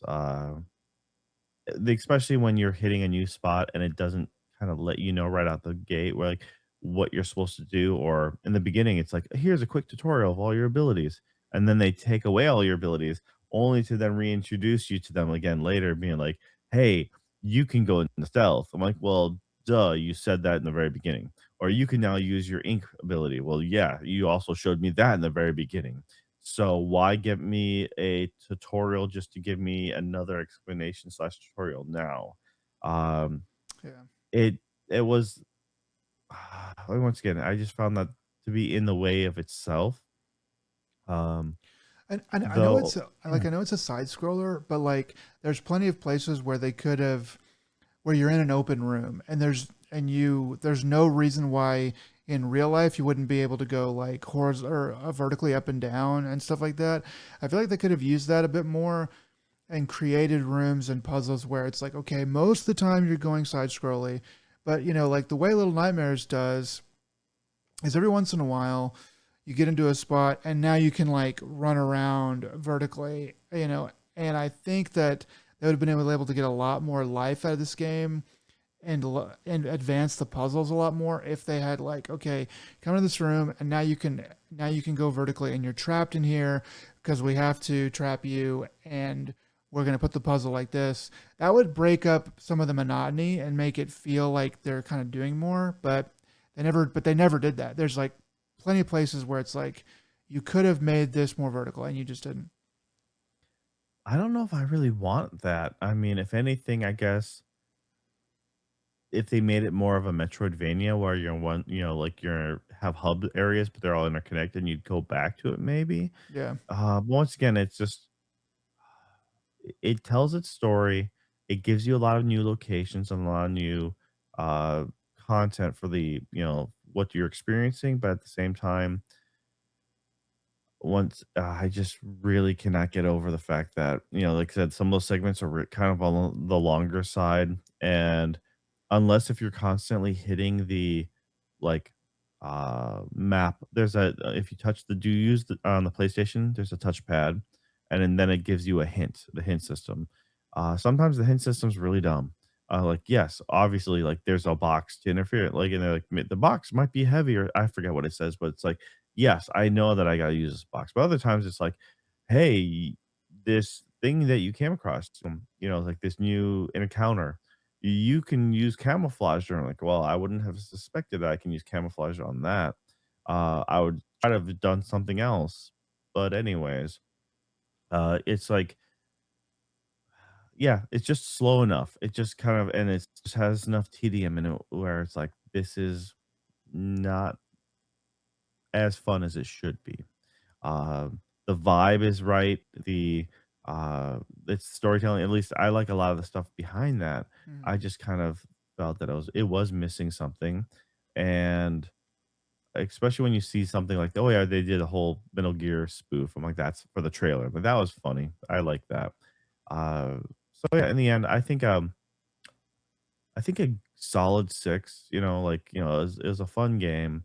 I think it's fun enough, but at the same time, I wouldn't say go out of your way for it. Yeah. But if you happen to come across it, if it's the right price, if you're in the right mood, it was still a okay time with it. I still had a fun enough time. But at the same time, it's not a must play. Um, the story, there's enough there, but also it's still missing something. Yeah. And yeah, that's about it. I mean, I was somewhere in the middle with it, and I think, like I said, a solid 6, but as in a good 6. It's still a good time, and, which is more than I can say for me personally about the next game we're gonna talk about. Yeah. So I played and beat Romeo Is a Deadman. This is a game that came out in January from Suda51. Um, and if you know anything about his games, which I'd never played a Suda51 game, but if you know anything about his games, they're very avant-garde, strange. They kind of do a lot of weird things, weird mechanics and stuff like that.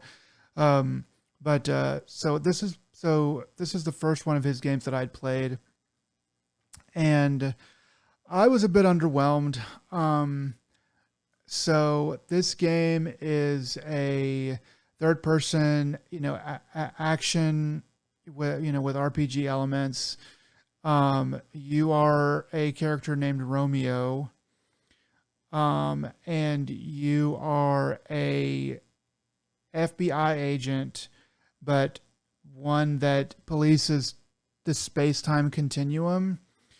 So that's kind of weird.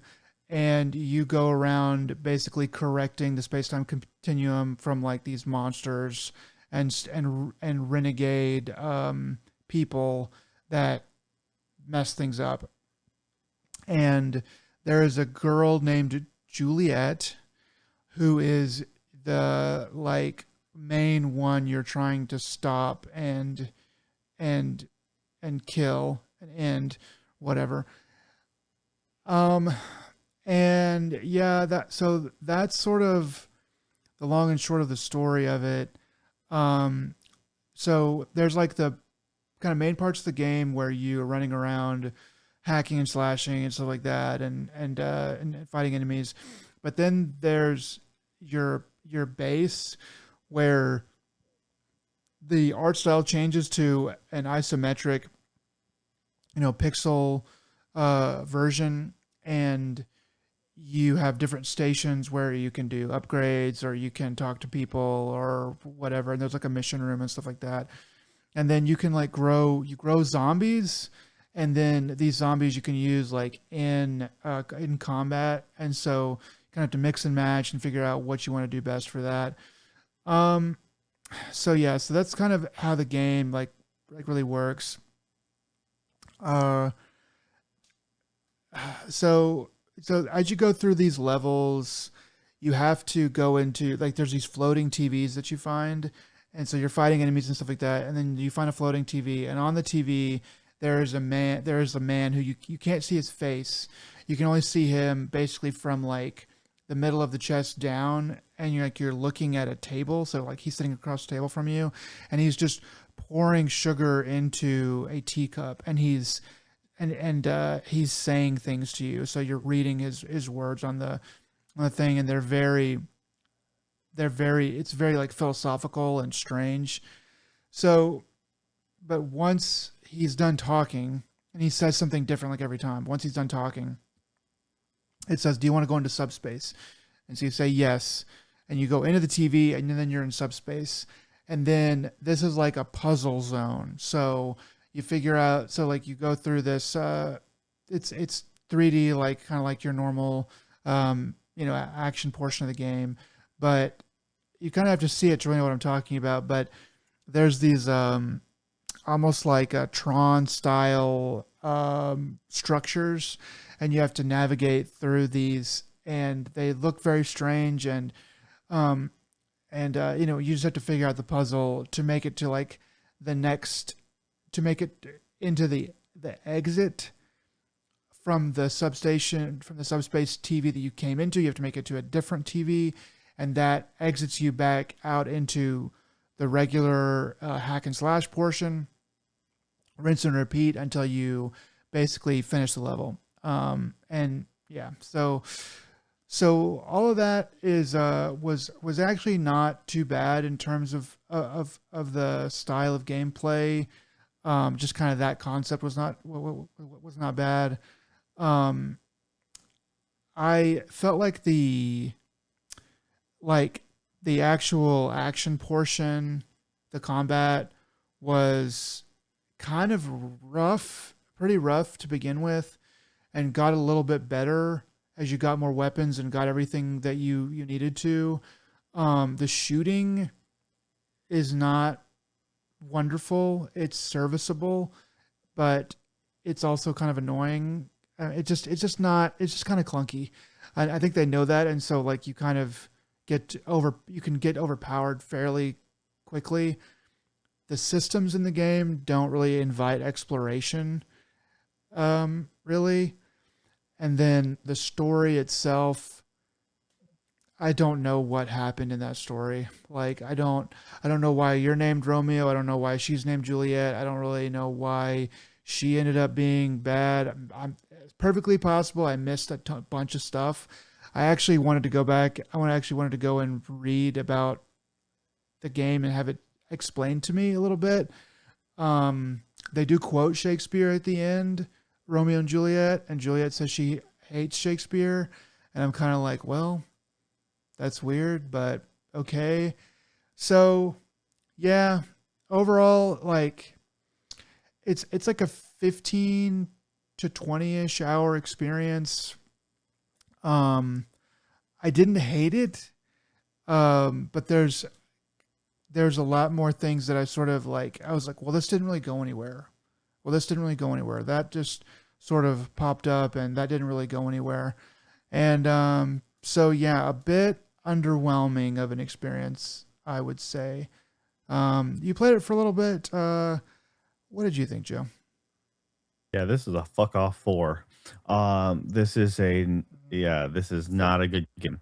Four is pretty So this rough. Four is pretty rough, but Yeah, okay, and go ahead. that's what this game is. So, this is a definition of less is more, without a doubt. If, they try to pack so much into this, and they think they're being smart, but they're not. Their execution is really poor on this one. So let's see, I have a bunch of things on this one. Uh, How long did you so play this game? I played this game for a handful of hours, Okay. a little bit past like, I really knew I was out by the time I made it to back to the mothership, um, Okay. and then I was just like, I'm just gonna bite my teeth, like, just grit my teeth and just play a little bit more of it and see if it gets any bit. No, and then eventually I was like, I'm done. I'm tired of wasting my time. Let's see. So, yeah, this is what happens when you take someone who uh, thinks they're avant-garde, you Yeah. know, and essentially it's just like you give them way too much of a budget. This is like a PS2 era game that was plucked. Like this is my concept. This is my demo I made, my demo reel from the PS2 era, and now I'm literally just throwing it into the modern gen, giving a little polish here and there. Um, something. So Suda 51 is, of course, noted for doing weird stuff. Was it Killer 7? I think is Grasshopper Games one, right? Hmm. And I guess so. so that was that was weird, quirky. Killer is Dead, Lollipop Chainsaw, that's Suda 51, I believe as well. So it's like no more heroes. It's like, okay, you kind of know what you're getting at. Now this is like, cool, let's take that to 11 and let's make it all random and quirky. And it's just like no one sat down and said, wait, that's incoherent as hell. Um, the fact that you know I think I wrote a note here. Let's see. Yeah, they make Kojima seem like he's well thought out and coherent and poetic because Hmm. it's like there's just the randomness of this uh the camera the actual gameplay. The camera sucks. The camera's way too close to the person. It was too Uh, close. Yeah. it needs to back up a little bit. It's way too loose. There should be an auto lock function that isn't implemented automatically. Every time you come into a battle, you have to manually thumbstick in to lock onto enemies. Um, the actual melee combat, uh, this game dreams like if it wants to pretend to be like a Devil May Cry between the sword play and the gunplay, and it falls flat on both. It doesn't do either of them well. It's just a blind button masher of a game. No style, no substance, and it doesn't feel good to do any. There's no real combos. It's just like, oh yeah, you could do a soft hit and a hard hit, and then when you switch to guns, once the guns have no impact to them, the once again the aiming system is very loose, very sloppy. Uh, it's a disappointment all around. There's no joy in the actual combat for me. Um, I found it, It yeah, doesn't have a good feel to it. You just feel like you're hitting pixels rather than monsters. Like you just kind of it's like, well, okay, I yeah, and it's not quite that bad, but that's the direction it goes. yeah. And it's just when you have games from unknown studios, and that produce something like a Stellar Blade. You know, visuals aside, the actual gameplay, the actual combat of that game Hmm. is something else. Yeah. It is really on point and really solid. This is a sloppy, wet noodle mess. Like once again, very much acceptable in a PS2 era concept, but not acceptable many generations later. Um, now I don't know. This just uh the annoying parts of like, hey, you're picking up collectibles. Every time you pick up collectible, you have to stop, press, and hold X just to pick up the special item. It's just like why? Yeah. Um, you know, th- it's the fact that every time the game wants to give you information, it's giving you pages of info dumps instead of a proper tutorial explanation. They're like, yeah, no, just read pages of text based off of this next thing we just told you. I'm like, why? Why are you making me read a bunch of stuff when you can either be doing it properly and showing me, or you're a modern game in a modern era? Tell me, like, oh yeah, we're gonna tell you random story bits voiced, but then all of a sudden now you're in game and for no reason at all, we're just going to start spitting text at you. I hope you're like to read while trying to maneuver battle because that's how we're Mhm. going to give you a lot of information. I'm like, no, you can, if Gears of War can do it back on the 360 and tell me stuff while I'm playing, you can most definitely speak to me while I'm in the middle of combat instead of just giving me a little text box of, it was this game was disappointing all around. Uh, it's like its pacing was off. It's like pacing and storytelling. I think I wrote here, feels like it's a bizarro version of a low-funded game, that plays really well, ran out of time, and the budget was, to the point where they skipped the ending. So the bizarro version being is like, "Hey, we're gonna just jump through the front of the game, not give you any explanation and no real tutorial. We're just gonna now Romeo has fought through many incarnations of Juliet, and here we are. And then now he's still being like, huh, I'm really confused. I have no idea what's going on. I'm like, you just narrated the fact that you've gone through this a number of times, Yeah. you know, but now you're acting like it's the first time because it's the first time we're playing it. I'm like, it makes no sense. It thinks it's being neat and quirky and topical, like meme worthy, but Right. it's not. I mean, like Yeah. I like the the parts with where it's like avant-garde and stuff is like you're just being different for different sake. You're not trying to say anything. You're not trying to like it's like look, we're trying to do something different. It literally feels like a different like a I think PS2 is a bit harsh. I don't think this game is really possible on the PS2, but legitimately a PS3 with a different color palette, with an advanced color palette. Like that's pretty much what you're doing. You're just making weirdness for weirdness sake. It's like this isn't pushing, game development. This isn't some kind of weird mechanic where you just threw everything else out. You're like, I want to get this mechanic in. It's like we've seen all these mechanics before. Like we've seen all this before, and we've seen them better. And and this is just sort of like, okay, I'm just kind of waiting for you to show me what you're going to show me. And the story's incoherent. It doesn't really matter. Even if I could string some point to it, this point to this point, it doesn't really it doesn't matter like what's going on. And then the end is sort of the same sort of way. I think some of the philosophy that they try to put in is ham-fisted. It's interesting, but it's just ham-fisted, and it's like, well, that doesn't fit in anything here. To me though, like a four is getting into legitimately broken territory, and that's why I can't really go there with you. I think that to me, to me this is a six, like a maybe like a I'd have to really think about it, but probably like a low six. I could definitely see five, but I just feel like it's not really, it's not actually broken enough. There's definitely things that could be better, and there's definitely things that are irritating about it, but it's not actually broken enough for me to go to four. For me, it's a 4 because I actively will tell people not to go out and buy this, not to go out and waste your money. Don't waste your time playing this. It is actively not good, and that is why it's a 4. I would say, hey, if you're looking at anything else, almost anything else, play that. Uh, in the scope of time, money, and just overall enjoyment, Darwin's Paradox leaps and bounds better than this game, you know? And it's like, Mhm. because I actively, even if you're just neutral by the time you end up with Darwin's Paradox, that is better than the fundamentally bad time I walked away with this. I walked away this is at a lower status, like Mhm. overall than when I walked in.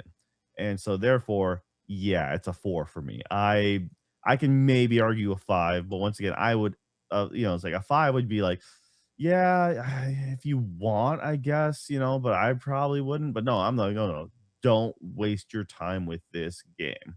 Okay. That is my 4. That is what I'm telling you. It's like if you really want to burn your money, or if you happen to be a collector and you're like, you have all the other games in there that they've ever made, then cool, I guess, but still it's a bad time. I I mean, mean, I would buy it, collect actually it, put it on a shelf, never touch it. I'd actually like to hear something from someone that has played that is like a connoisseur of Suda games and of the other kind of people in that ilk. Who was the other one? Swery, I think. Like I'd like to kind of hear about this game from people who have been playing a lot of those games, and kind of where it stands. Because if they're like, yeah, this is about kind of like some of the other ones, and I liked it about as much or maybe less, but it's not that much less. Um, then that is going to make me think a lot less of swearing and stuff like that. But if they're like, no, this is god awful. He really, didn't do what he normally does. That's kind of more of what I sort of expect to hear. But yeah, I mean, to me, like if you look at the aesthetic and you watch some of the gameplay, and you're like, okay, I can do some hack and slash, and sort of like what this game looks like, then to me it's like, well, then go for it. I would definitely wait for a sale. I think this is definitely like going to be a game that goes on big discount coming up here this summer if it hasn't already once. But yeah, this summer, and especially by fall, this is going to be a big sale game. At least I would imagine so. Um, but yeah, like it's not really one I can recommend, but it's not. I'm not quite there with you on like actively disrecommend. Well, I mean, I own quite a few of his games, and that's the other thing. So, Silver Case, which you can get on Steam, they that is an interesting little story adventure game. Killer 7 was super weird, but also amazing for the GameCube. They ended up remaking it. No More Heroes, for the Wii. Uh, that was pretty awesome for the time, and leaps and bounds better than this garbage. Okay. Okay. 2007, No More Heroes, better than this. Um, I wonder if he just ran out of ideas, or if he has like a new team, or if he just like, Once again, I think it is a like this is once in this is a we have all these great ideas. Let's throw them in, and you know, let's add every ingredient to the stew. Obviously, if these ingredients by themselves are yummy, this is going to make a great product in the end. And then that's the problem, is no one ever said no. That's but a like, bad idea. there aren't any ideas. Like all of these, like I can't think of a single It's all thing. visual. It's all the way they do. Like let's take the very first part of the chapter story. Like, oh yeah, let's make the relative come in on a motorcycle and make it look like Back to the Future. Sure. Yeah. And now we're gonna jump skip from that story arc to a different story. Oh yeah, now he's now he's on his back, and he's it's like we're giving us different style, different taste, different story. It's like, and then every time they meet a Juliet, every Juliet's different. Let's go ahead with that. It's like they can't make up their mind. If they stuck with like two themes, maybe three, the entire time, that's fine. But they Yeah. could not, stop at. They just like kept on going, and like by the time they made it to you made it to your ship. Like, and now we're doing this. I'm like, all right, and then like, oh yeah, and you get to play an old arcade game. Isn't this boring ass mini game fun? I'm like, not at all. Hmm. Give me Pong. Pong would be way more fun than this broke ass, busted Pac-Man failure of a concept. Um, Yeah, that mini game it's an upgrade system and it disguised as a mini game. And I didn't hate it. Um, I I like, so you go through this like puzzle maze rather, and you get your upgrades, and then you can backtrack and keep all of and like get all your points back, and then go a different route if you want to. And it doesn't really matter until you're pretty close to the end, and you're like, oh, if I'd gone this route, then I would then I don't have to. If I'd gone this route, then I could have saved a bunch of points. So I went and undid all my effort, and then and redid it, which didn't take that long, but I was able to correctly kind of go and save probably like, I don't know, probably like 30, well, probably like maybe an hour or two of like hard grinding, for the points that I would need to do that. But like that was sort of like, okay, there's something there. It's just a bunch of half baked. I mean, like that's probably like the most unique idea, and I just felt like that one was half baked. Pretty much everything else though, I'm kind of like, well, we've sort of seen this before, and we've seen things like that before as well. It just was not really a well, it was not a well executed idea of a game. 2012's Lollipop Chainsaw, which they did way better combat oriented, than this. Yeah. I mean, that's the thing is 2012 still outperformed this. Now granted, yes, they did like Shadows of the Damned, which I've never played, but I just heard it was hot garbage. And the reason why I refer to a lot of it as PS2 era garbage is because like PS3 had Heavenly Sword. I mean, granted that Mm. was by Sony Studio. And then you're talking about Swery. Well, Swery, granted, yes, Deadly Premonitions was a PS3 game, right? But it was very much a like it still felt like a PS2 game back then too. I mean, yes, it had more capability, and that game was broke and jank and everything else, and that's half the fun of that. But that was also the PS. You're talking about what 2010 as well. So that was a very different time frame in the world, and it made fun of like it like riffed off of Twin Peaks heavily.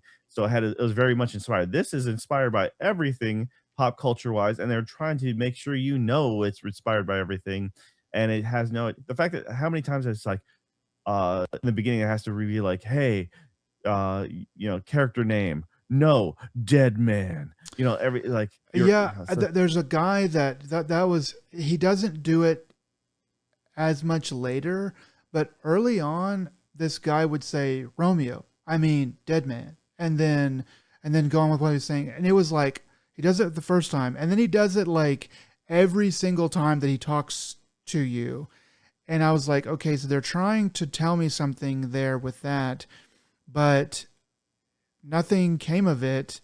But it was only ever that one character.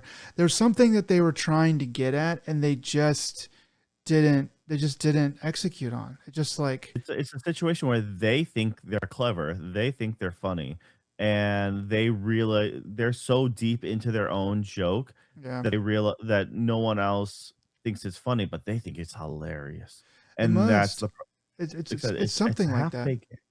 It's a bad game, and I will flat out say it. It's a disappointment all around, and it's not actively broken, but once again, it's not actually a whole thing either. If it's not a complete game, then what is it, right? I mean, it's So it complete. Like it's just the it's story is complete. not there. It's a playable thing. Yes, it's not. Yeah.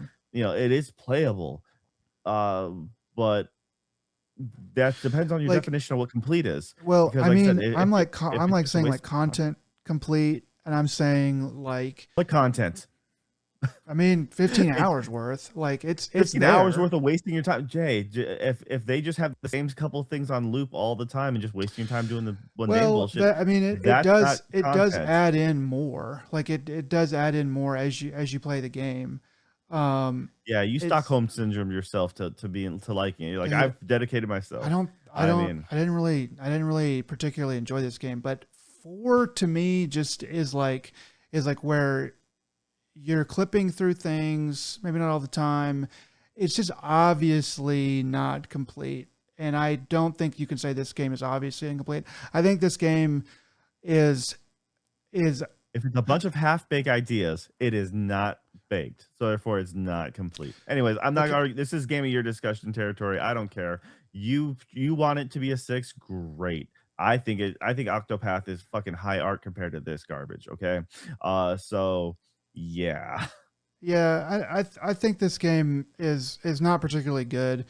I just don't think that it's broken, and I don't think it's content incomplete. I just think that they just like, okay, this idea is good enough, and they didn't expand on it as much as they should, and so that's that. So they just kind of like did it as much as they could, but they didn't, make it better. Like there's like, okay, this is enough, but it's not really going to move the needle.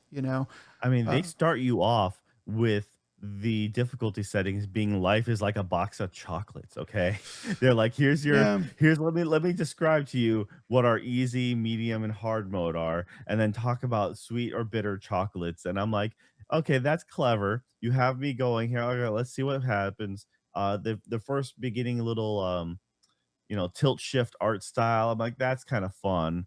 And then it just goes straight downhill from there. Yeah, the chocolate thing, I was kind of like, this is bad.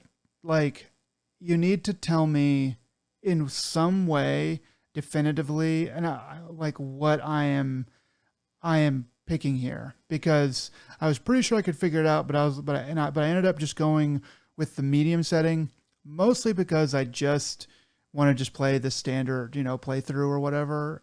But I was also like, I don't really know what the other things are. What are you talking about? And that's what a lot of this game is. It's just like, what are you talking about?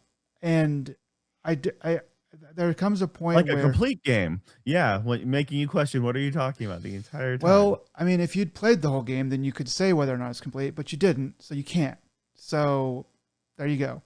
It Um, did it once again, it provide me no reason to complete this game. That's the thing. It's just like it's it's it a was not good it's a to the point complete where game. I mean, it's done. Like it's a it. lot of games are quote unquote complete, and yes, you can play them for X amount of hours. It doesn't mean it's like it just because it's a I waste of time I just don't doesn't mean think it's a I just fulfilling don't think a time. four just as I just think. I mean, like if you just think like, okay, this stuff is so annoying that that that it's craters it, and which I think that's where you are. Is like you think this stuff is just so annoying that it just ruins it for me. I don't care like if it's done or whatever. I'm just not there with it. I just think that it's not quite that bad.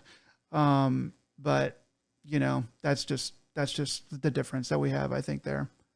See, I think a lot of like I said, I don't know about their latest No More Heroes games because they made a couple of those. But I think somewhere along the lines they jumped the shark themselves where, I think it might have been Let It Die when they made that, on that uh death riding a skateboard microtransaction game. I think that's probably You're where you can probably see right. them going Because off the cliff. because this does seem like a game where it's like, well, we can put a bunch of old ideas that have been retread 5,000 times that we know will work and we know will sell, and we have this weird art style that we already came up with, or maybe they thought of that on the fly or whatever, and we can print some money. I don't particularly blame a studio slash creator for needing to print some money sometimes, but at the same time, when your reputation is kind of based on being avant-garde and being different and bringing something new to the table, um, slapping a weird aesthetic on a bunch of old ideas, yeah, that does kind of that does kind of suck. So yeah, middling at very best if you've never played anything like this and want to play something that looks like this. This Yeah. was as much of a waste of time as FBC Firebreak, but at least that came at a better price point. Yeah, I mean, $40 is less than $50. Um yeah, I guess you're right there. Um anyway, so uh would you like to move us on, or FBC Firebreak was free for me, so that's why I didn't pay anything, and that's the only reason why wait, I was okay with it. was it what it how much did it cost? Was it $40? FBC Firebreak was a PlayStation Plus thing, Oh, that's so right. That's right. It was free for us. Okay. so I can that's remember. that's what I'm saying is I between that and being a much shorter experience, but also being just as bad. In fact, at least I didn't have to muddle through their garbage of a story because there was none in FBC Firebreak, and they weren't trying to be clever. That's the problem. Sitting through someone who thinks they're clever, and then it's like someone telling a joke and laughing at their own joke before they even finish their joke, and then laughing during the joke, and then they're like, just tell me the joke already. At this point, I don't care anymore, but just tell me. Just be done Yeah. with it. Yeah, that does seem to really bother you, is trying or looking like pretending you're doing something different and not, really seems to make you mad. I've noticed. This one in particular, like I said, I have not been this annoyed with a game in a very long time, and like I generally don't try to actively tell people not to play a game. Mhm. This is one I'm actively telling people not to play. Okay. So All right. On that note, yeah, we've you were inspired by this Look, terrible we're never going to game, get another chance to do this. This is never going to happen. So I had to go the 2 hours out of my way to watch something related to Romeo is a Dead Man. which is leaps and bounds better than Romeo's a Deadman. So why Have don't you take it here? have you seen? Did you actually watch this? I watched it years ago, Okay. and yeah, so So the movie that I watched, if you haven't already guessed, is Romeo Must Die from the year 2002, 2001. I think it's '01. Starring Jet Li and Aaliyah, the singer Aaliyah. This was her movie debut. And yeah, so having played Romeo as a Dead Man, I was like, and the whole time just thinking to myself, like, Romeo Must Die. Why did they name this Romeo as a Dead Man? What does it have to do with Romeo Must Die? What do they have to do with each other? Um, Basically nothing except that they are somehow loosely based off of Romeo and Juliet. I do think that Romeo is a that Romeo Must Die probably has a little bit more to do. Like it kind of is a retelling, a very weird retelling of Romeo and Juliet. But it is kind of a retelling. So Romeo Must Die is a movie. It's an action movie from 2001.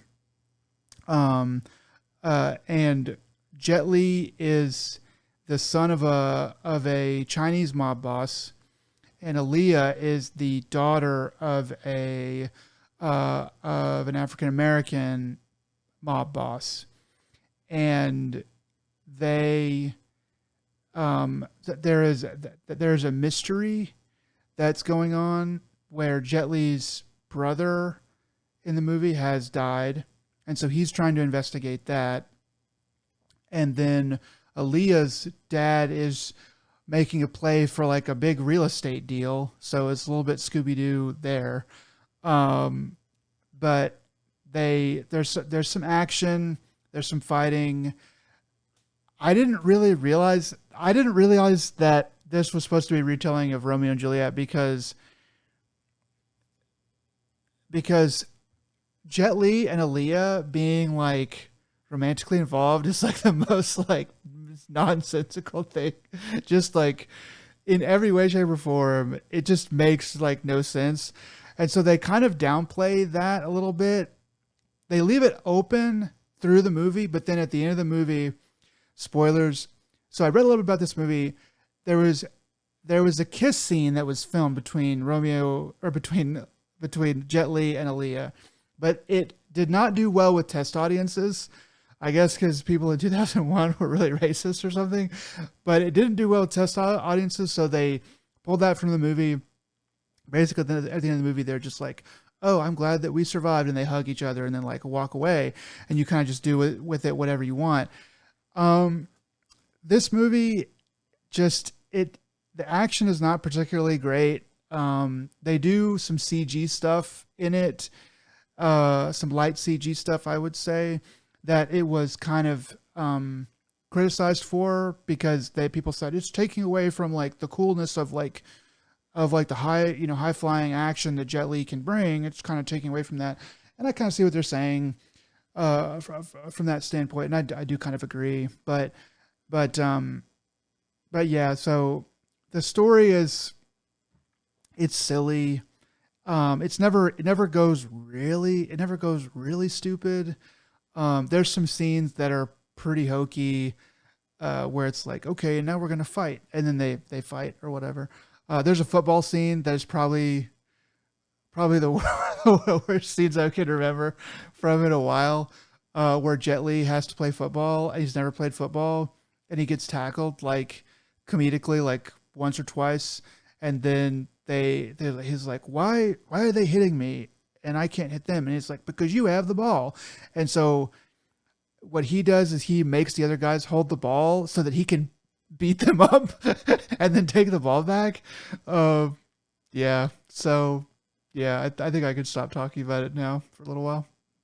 I mean, mind you, it's probably DMX is like around the all right, so like that was 2000, 2001 was Exit Wounds, Yeah. and then 2003 was Cradle to the Grave, was also Jet Li.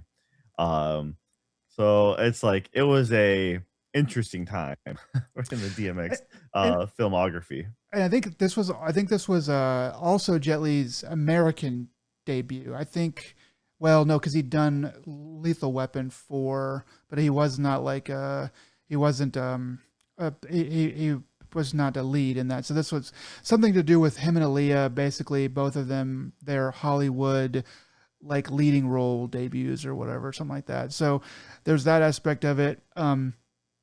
As well. Yeah, it's yeah. So I was expecting to see a lot more DMX. He's only in it in like two or maybe three scenes. Um, and he does get blown away. He just like he just gets like shot, and then he's out of the movie. But yeah, there's like a part where that's like clearly like seemed like it was filmed for the music video because there's like an Aaliyah song that made it on the Billboard charts, and I do remember this song was a very big song at the time, um, and that was in the movie, and they have like a dance sequence and stuff. But yeah, it was a nice trip to the Wayback Machine, like in the Wayback Machine, a bit of a trip down memory lane, I would say, and also I just wanted to watch it because to talk about her a little bit. That she passed away, I think, in 2002 in a plane crash. And but she was a big deal for a minute there. She was the next new pop star coming out of like the hip hop and urban pop scene. She'd done quite a bit of stuff in 1994 and 96 and stuff like that. She'd been around for a minute, and her songs were still big on the radio. And then she was getting into movies and stuff. And Queen of the Damned was the last movie she did, though it was released after she died. So yeah, this is my only chance to ever be able to talk about this was in talking about Romeo Is a Dead Man. So Romeo is a must die dead man, something like that. I don't know. Once again, leaps and bounds better than the game that we just talked I about. would So say it's probably a little bit I better. will Definitely a better use choose of your time. 2 hours of Romeo Must Die anytime, anywhere. You can actively drink while you play this game, while you watch this movie, easier than you can while you play Romeo as a Dead Man. So definitely has it there, and you can probably play a better drinking game um, than you can play a drinking game while you watch this. So yeah, I would say it's at least it is definitely better than Romeo as a Dead Man. Alright, well, yeah, I'm glad it fulfilled your, bucket list of speaking about, Jet Li's, American Hero debut.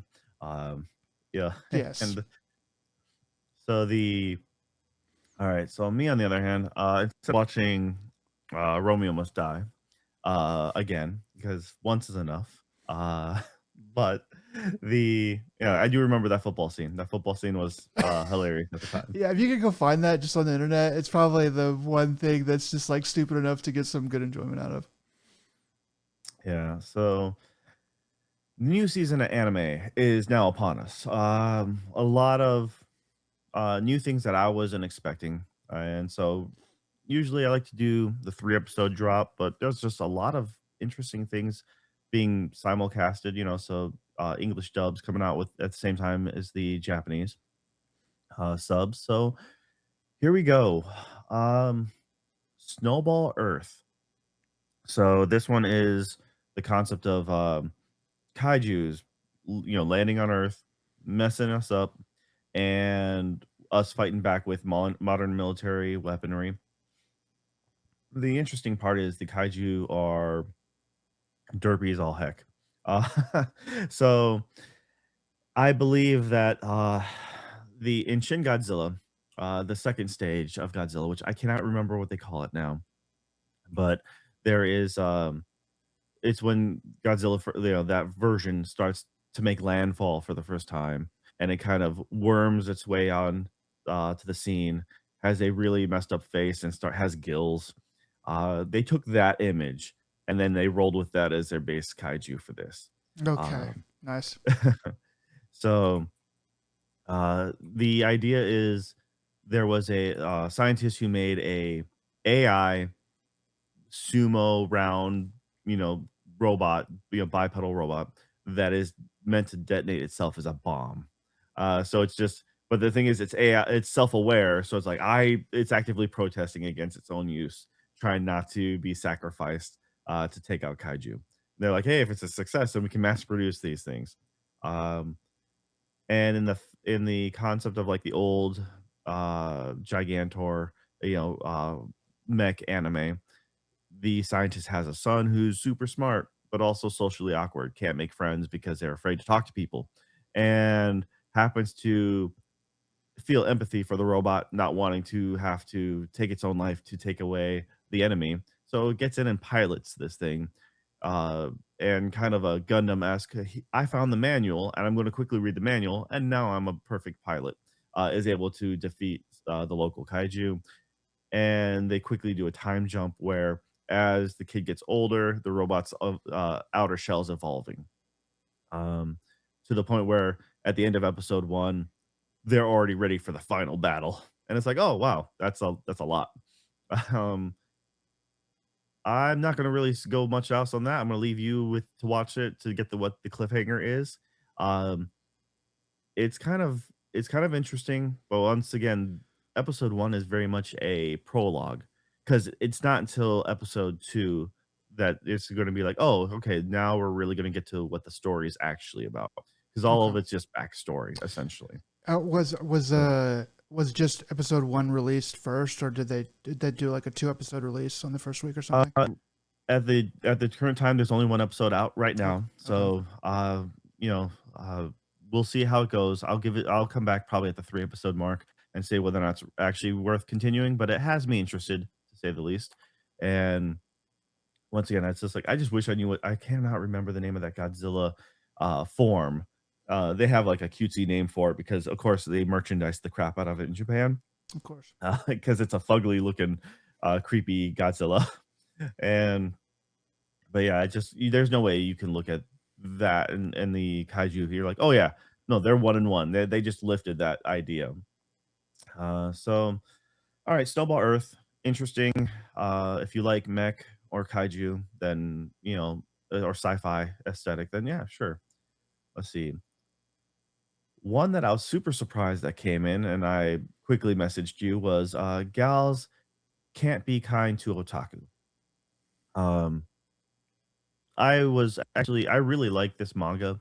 I read it uh for a while, and then I realized I had caught up to it and I just stopped. And then so I went through my library or my browser history and went, like, okay, here's my tab. Oh, snap. I haven't read this since almost a year ago. Hmm. So there was actually quite a bit I could catch up on, which was really nice, actually. Uh, there's no way I think the manga is going to catch up to, or the anime is going to catch up to where the manga was a year ago. So I believe I'm quite far ahead. But the concept is, hey, there's an otaku in a classroom. He's socially awkward, and he doesn't want to announce that he's an otaku. Specifically because also his favorite anime happens to be a magical girl series. Hmm. So they keep on, relating it to. And this one's currently only subbed, but they keep on saying girl anime meant for little girls. you know, uh, he happens to have an eraser, a limited edition Keshigomu, little pocket eraser that has one of the characters on it. And there are 2 gals in his classroom. One is the traditional, more tan, blonde hair, super cheerful, outgoing gal, and the other one is more the cool, stoic, long, dark-haired beauty. And, so the outgoing one goes ahead and says, "Hey, can I borrow an eraser?" and just snatches it from his hand, and he's in the middle of freaking out. Uh, the she mistakens the type of anime it's from, and the long haired beauty then decides to correct her, but then quickly covers saying, I know it because of my little sister. It's because of my little sister. And the otaku boy is like, "Hey, wait a minute." Like, he starts to piece it together bit by bit. He's like, "I'm pretty sure she's a closet otaku." She secretly likes this series, and he baits her with, like, limited edition merch. He's like, "Yeah, I just thought maybe," and then she, like, the moment he's starting to piece it together. This series is really wholesome, really good. Both gal characters are pretty awesome. And yeah, it's just overall a really good time. I'm happy this got an anime treatment. The quality of the animation is actually really solid. And it's been so long since I read the first chapters. So I'm having a hard time remembering if it's one for one, or I'm like, or maybe they're filling in more detail with the anime. Because I felt Okay. like they're like, I don't really remember it being talking this much or going to this much detail, but I could be mistaken, or they could just be like, stretching it out. So, I'm alright with that. Yeah, I mean that's what they did with some of the episodes of Demon Slayer is like because I had just kind of I just read the manga, and they were like coming out with the new season, and I was like, dang, they are. So I could remember pretty much one to one what happened, and I was like, they're doing a good job of adding without it being filler, and it's hard to think about it that way, but it's like okay, that still like things that they're adding are just little excursions and just little extra scenes and stuff like that that add value, but also don't feel like they're just trying to pad it out for length. So that's cool. But yeah, so that probably is what they're doing a little bit of. Alright, the next one, let's see, Go For It Nakamura. Um, this is being dubbed. There's currently 2 episodes out as well. Uh, this one was really unique because it has an old school look to it, but it's like I think it was made in, like, 2016. But it very much is meant to look and feel like, an old '80s anime, like rom-com. Mhm. Did you get a chance to see this one at all? No, no. The only I only got a chance to see one, which I put at the bottom, Okay. but this one is on my list, and I'm gonna get to it. Actually, two, but yeah, go ahead. Alright. I don't know if I should drop the spoiler for I this one think because there's I think we should yeah. just wait because I am gonna get to it, Okay. and we've got plenty others, and we're gonna definitely come back to this too. So, yeah, it's cool the fact that, someone in a modern time made a specifically retro thing. Because I remember the moment I started watching this, I'm like, "Okay, Okay, yeah, now." this is that one. Yeah. Yeah, it's like, is this a remake? Did they happen to have an old like they remade Rama 1/2 just recently? And I'm like, okay, is that the case where there's an already existing anime and they remade it? Or is it um like a Hanakimi situation where the manga was out a long time ago, but just never got an anime adaptation? Oh, So I was maybe. really debating, and then I had to do the research, and I'm like, oh no, no, this came out relatively new in the grand scheme of things. And granted, that was like what 10 years ago, but it's still never got an anime adaptation, and it looks like it was made from the 80s. So uh this is kind of a rom-com love story thing. I'm not sure how much like I like it, but at the same time, it's just like it depends on how it plays because the main character might get on my nerves if the story doesn't progress. So we'll see. Um, next one. Uh, Stupid name. Witch Hat Atelier. Um, awesome animation. It looks really great. So the concept of this is a girl works at a fabric. Her mom owns a fabric store, and it's a world of magic. She fell in love with magic a long time ago, and she's just captivated by it. Uh, But she can't use it, at least not at the very beginning, right? People can't use magic apparently, or at Okay. least that's what they're told. Okay. And she had, as a little kid, during a festival, wound up in a back alley, bought a how-to magic book from a mysterious, shady-looking witch, and then had proceeded to never be able to use magic. And but yeah, she discovers something, figures out kind of the trick to learn magic, and the story kind of begins from there. Like I said, it's just really surprising how well the art style is. These witches wear really stupid hats.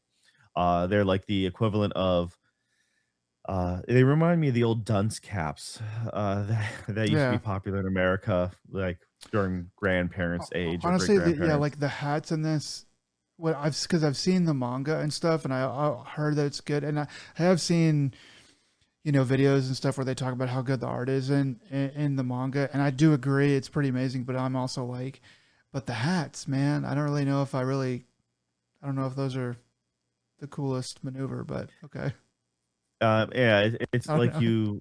you're watching a medieval time, and then you'd see like the princess or the maid in wait, like waiting, like wearing the really Cone, tall cone head with the little yeah. streamer coming from the top. That is, I'm like, whatever. That's a style. They're choosing to go with it. I Fine, mean, whatever. yeah, I'm sure it'll grow on me.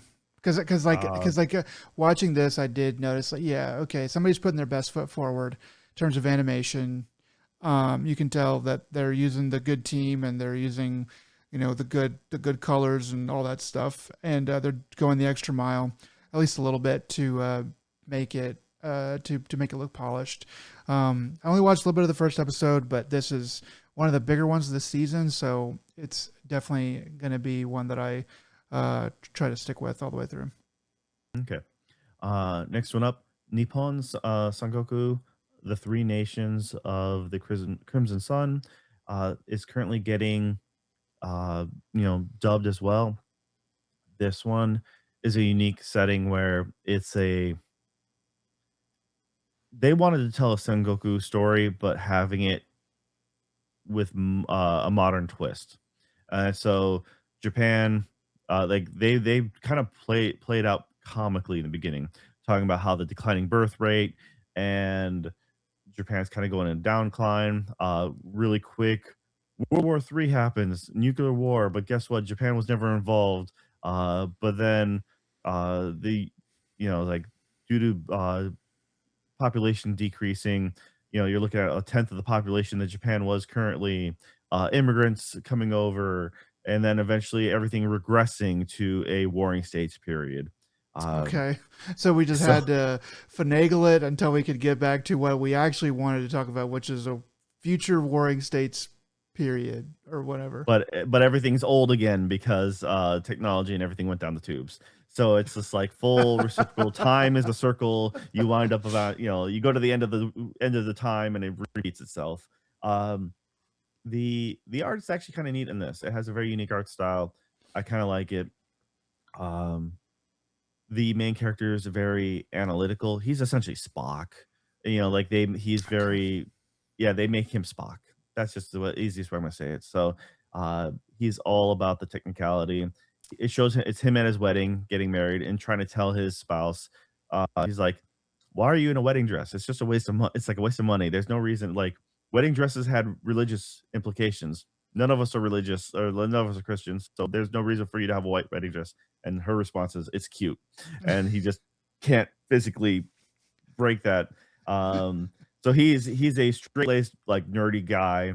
She's a fiery, passionate, like, lady, and then, uh, because it's a warring state period and she's bullheaded, they do the trope where she butts heads with the, government society, and I dislike this trope immensely. I talked about how I dislike this same trope in the book Red Rising. Okay. Uh, and it has that same trope where it's like, well, in order to get our either charismatic or super intelligent, like the main hero to get off his butt because he's happy with the status quo because he just wants to live a normal life, but it's because of the foolish spouse who doesn't, who's just so fiery and like passionate that gets him, so obviously something bad has to happen to her in order for him to get motivated, and that's just like I really dislike that story arc, that trope, and yeah,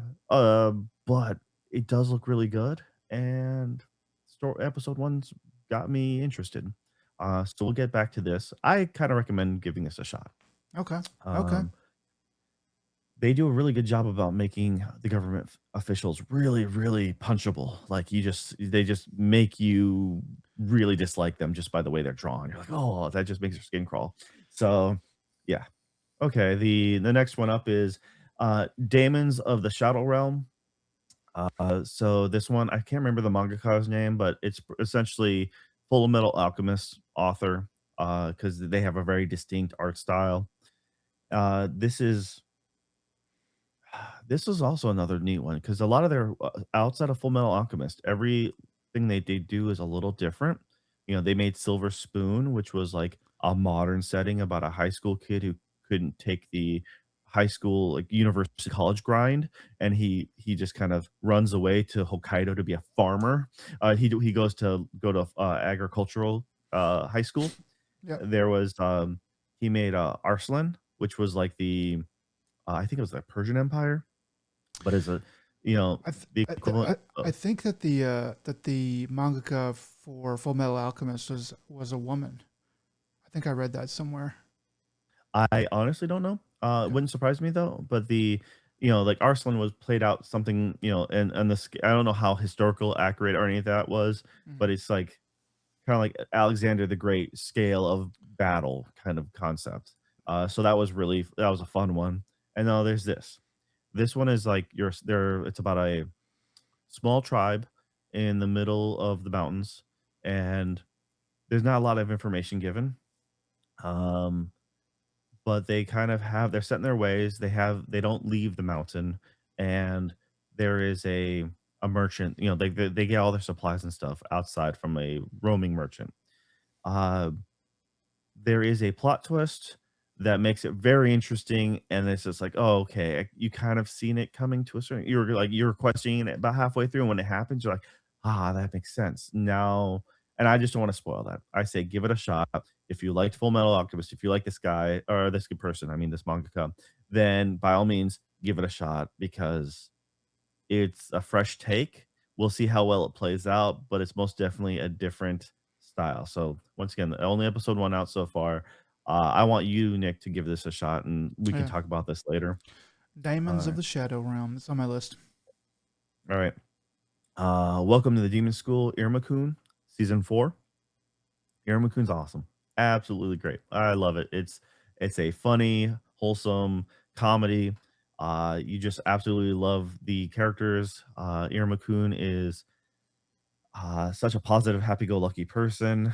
The concept is he's a kid who parents are complete trash, and has admitted due to gambling debts and whatnot, have made their son go out to the and work and do all sorts of crazy stuff just to earn them the money because they keep on gambling it away and doing all sorts of terrible stuff to the point where they are Irma's then bought by a demon to be their adopted kid, essentially.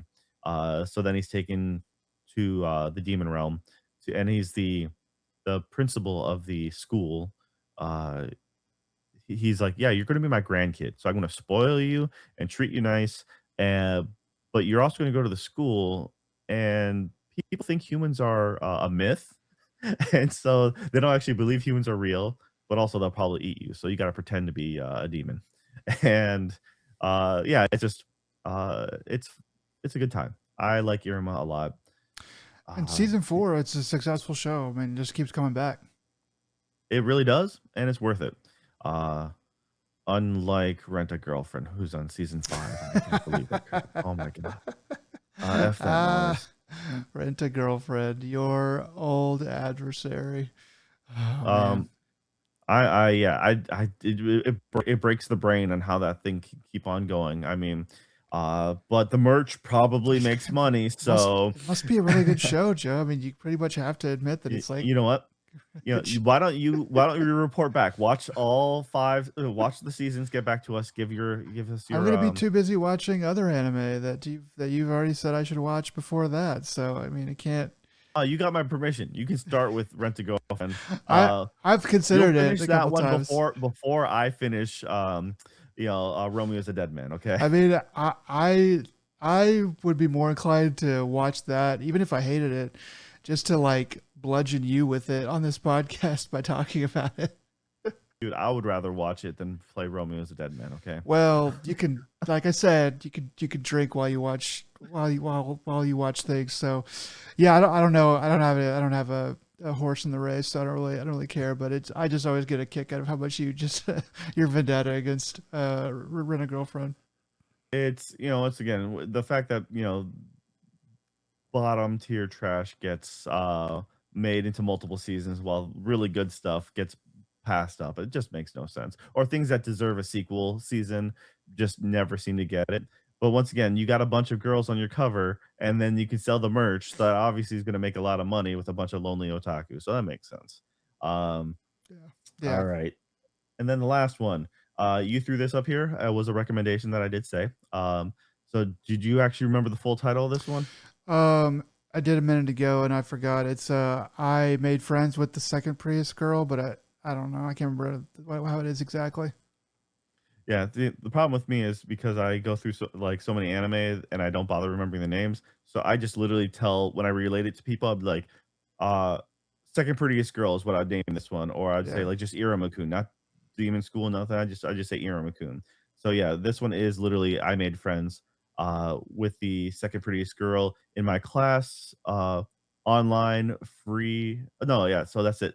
No, it's not online. It's the I was reading the other caption, You're reading but the the rest what of happened. the torrent Yeah, yep, yep. That's listing. exactly in my class, and so that's the thing is this one, also a really good manga. This Okay, one good. actually goes really wholesome too, and it's pretty funny because it's essentially a nerdy kid who happens to meet a girl that shares the same hobby. That hobby is kind of trash tier movies, and, that's fine. That's awesome. She the characters in this one are solid. Main girl, um, the quote unquote prettiest girl in the class, you kind of think that she's going to play out a certain way later on. Not really a spoiler, but she turns out to be a good person. You're like, cool, I like that person too. Um, and the main heroine, second prettiest girl, she is a good supporting character. The main dude is not annoying. He is, pretty much level headed, and they go through a lot. I mean, it's what I was reading this around the same time as uh Gals Can't Be Friends with Otaku. Mhm. And so these were like it was a really good time. There's a couple other things reading it. I was reading all at the same time, and I highly recommend giving this a watch. I haven't seen the episode one of this yet, but Oh, just really? based off, yeah, I actually didn't. I just didn't have time.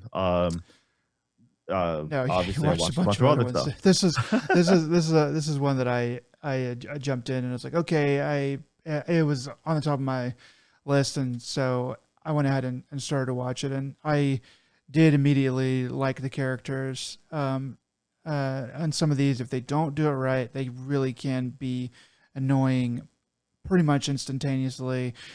And this is not that way. The the main girl is cool. The main guy is cool. They go into like you probably remember this from like the manga or whatever, but the first episode he goes into like a video store, which is weird. But he's like, I really like retro video stores, and then and she's there, and she kind of picked out that he like some of the things on his like personality test or whatever for school she was like, "That's me," and so she kind of followed him, and they're and kind of can tell that they're into some of the same stuff. And there's a little bit of like fantasy, like oh the girl just does everything for you, kind of vibe, but at least it's not too annoying or anything like that, and they're very likable. So yeah, I liked it pretty much immediately, and I'll probably keep watching it. Yeah, that's the end. The later, I remember the later chapters of the manga are really good. I, uh, I actually had stopped reading both of them around the same time because after I noticed the new seasons come up, I went ahead and went through. I'm like, oh yeah, okay, cool. I got stuff to read, but my problem is if I usually end up start reading them before I go to bed. Next thing I know, it's like 1 in the morning. I'm like, oh, I'm going to be screwed tomorrow.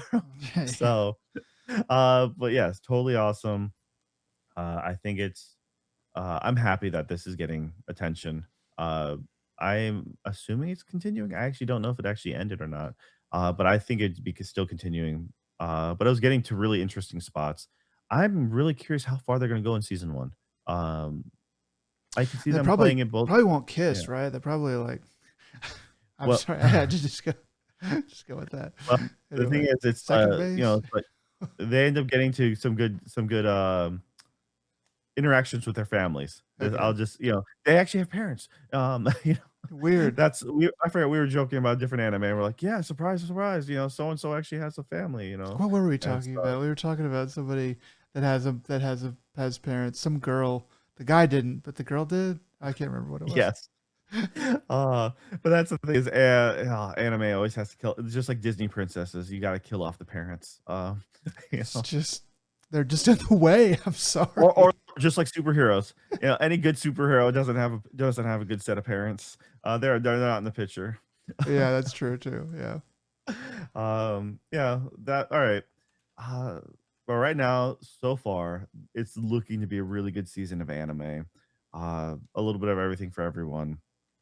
Um, yeah, it's pretty awesome. Though I'm actually really surprised they have a season 2 of the beginning after the end. That one that one was like really funny because it really made me pay attention to how bad the animation or lack of animation there is. Mm. Um, because it was often referred to as like the PowerPoint anime, like at the time. And maybe because I read too much manga, I was just like, it never really bothered me until enough people put it out. I'm like, oh yeah, wow. Oh, that is really bad, you know? And then after that, almost every other thing, I'm like, oh, that's really well done comparison. So when you set the bar so low that almost anything else is like, oh, that's smooth sailing, you know? Yeah, it's like eating something really bland and then eating something really sugary or salty. It's like, oh yeah, so much better. Yeah, all right then. But there's a bunch of stuff out. We'll talk more about later, and we'll recap on some of these later when you finally got a chance to give them a good look. Yeah. All right. Outside of that, let's see here. That has been it. Did you want to talk about any other news, or was the pretty much the Oh my gosh, I indie forgot we showcase? still have the news to do. um, I'm just gonna read it pretty much. Go So for let's it. just kind of avoid some of the commentary, though I think some of this stuff would be. How long has it been since we did a 3 hour podcast? We're getting close to it It's right been a now. while. Wow. Okay. I know in the first year we did quite a few. We reined it in. Okay. So all right. So the news. Amazon's head of TV, Peter Friedlander, is making the Mass Effect TV show more appealing to non-gamers through script rewrites. So it's kind of slowing down the production of the show a little bit, but he said he's doing rewrites and wants to make it more appealing to non-gamers. Personally, I think look, TV shows are not games. Like I have to, they're going to put in some stuff like that. They're going to put in some stuff that's going to make it, that's going to make it like the game. But it's like, look, it's got to be a story. You can't actually play this TV show, so we have to make it more toward that. So I don't really mind, and I think that it's probably for the best overall.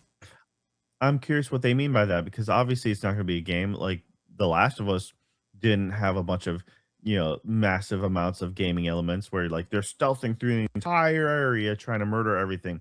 So I don't see that as that kind of rewrite, but I'm Okay. wondering if they're trying to make scenes more palatable towards a sitcom or like a regular TV show. So are you going to put in undue drama or like weird romance where Yeah. yeah you could romance it but we're gonna force our kind of concept because that we're the story showrunners and we're gonna make it this way. Yeah. um I'm not really sure what why they would try to make it more mainstream. I understand it has to sell, but I want to know what they consider. I want to know what they had and then what they're changing from there because it's kind of weird idea. I Yeah, mean, and I guess we'll see once it comes out if it was like a good move or not. But I would hope that we can get some kind of like this is what they had, and maybe if they win and it's like a huge hit, that they will show this is what we had, and now that we have a hit, we can show you that, and this is what we ended up with, and we can all go, okay, we can see. I hope that's what happens, just because I I want to know mean, too. yeah, well, I mean, they did enough gamifying Fallout, right? Was all right. They showed it just enough of that stuff where, like, yeah, well, you can blow the people to bits, and then there's these other aspects. They never showed anyone like, hey, they're using the items from the game. They're using stims and they're using other, like items from it. So I'm not really sure what they mean about making it more mainstream, less sci-fi, maybe. And that's kind of what I I mean, don't. I I think you probably actually like touched on the right thing where they add in drama or they pick a path that you could go or whatever in the game, or they maybe reduce some of like the Paragon renegade kind of aspects. They're just like, well, we're not going to really talk about that. We're just going to have him do the things we want him to do, or Have whatever. Commander Shepard stand there looking, like, absently with a dialogue pop up and be like, a internal monologue being like, "I choose renegade," and then just slap somebody. Yeah. Yeah. That'd be Uh, more mainstream. Alright. yeah, the slap is always more mainstream. Next up, GTA 6 is probably taking so long to make due to a complete Rage engine rebuild, according to Rob Carr, which he was a former audio engineer. So I just thought this was kind of interesting. I mean, personally, I think that's possible, but I think they just took their sweet time with it because GTA 5 was just I mean, GTA 5 was a pretty much a franchise almost, and they were just waiting for the sales on that to drop off enough to merit them putting full steam ahead on GTA 6. But he might have, but I mean, he goes on to talk about it a little bit, but he might have a bit of a point that they were just trying to do a full rebuild to make that engine because it's definitely different. It's definitely definitely needed an upgrade in order to run what they're trying to do with GTA 6. At least that's what it seems to me. Alright. Next up, COD Pro player Dylan Koch, also known as Nero, he got released from his team, Baltimore team. I forget what the name of them is. Maybe yeah. So his team released him due to some leaked text messages where he was uh, trying to get a girl to sleep with him, more or less. And yeah, I mean, it's one of those things where you kind of got to wait for all the information to really come out. It has been like a week since this happened, but you got to wait for like all the information to really come out. Um, but this is so and maybe he was like a total creep or whatever. But from what I'm kind of seeing from it, I was like, I don't know if he needs to be released. It's not exactly the most appropriate behavior, but it was like in his personal time, and it did seem like he was like legitimately like that's what a lot of people were posting in the comments of this article. It's like he's literally asking her, like he's just asking. He's like they've been talking for a while. He's just asking, just throwing it out there, and I'm kind of like, well, yeah, he's sort of just asking. Um, but she like reprimands him and stuff like that.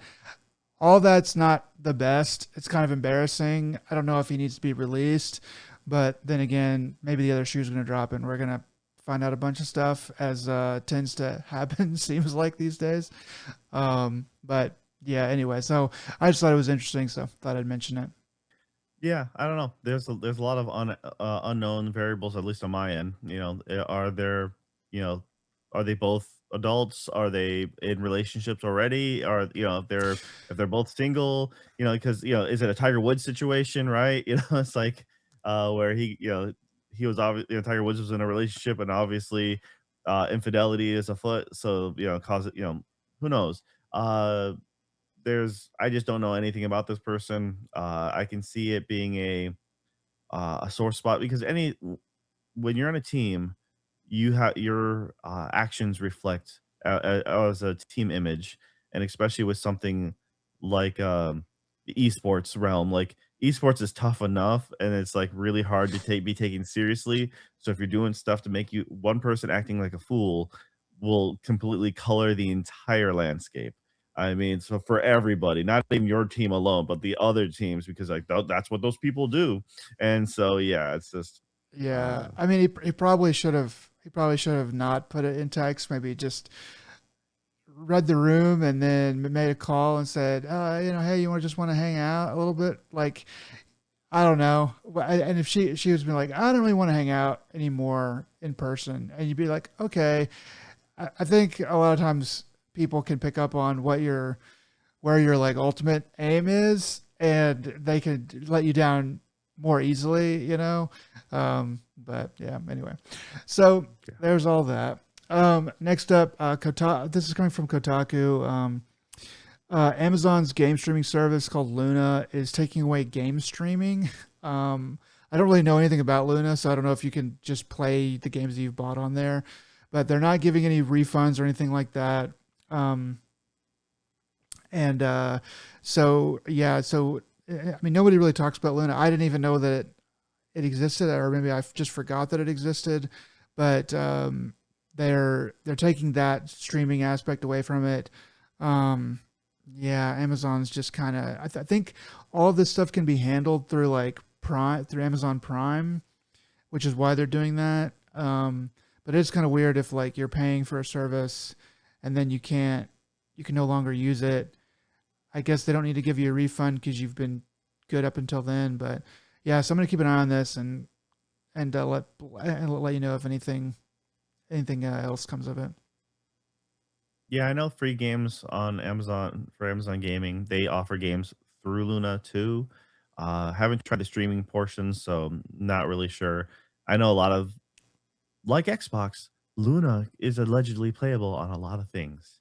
Uh, Okay, nice. so Well, yeah. there's All that right, then. what else you got? Next up, YouTube Premium is going up by $2, so most people just use ad blocker. They don't really care about that. I'm one of the few people that actually pays for YouTube Premium.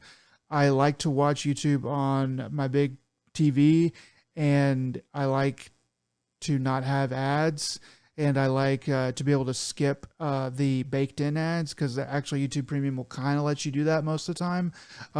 You have to click a button, but you can click ahead and it'll say commonly skip to this point, you know, and they know what you're trying to do. So I appreciate that, but it's going up by $2. Just wanted to throw that out there because that's what I care about.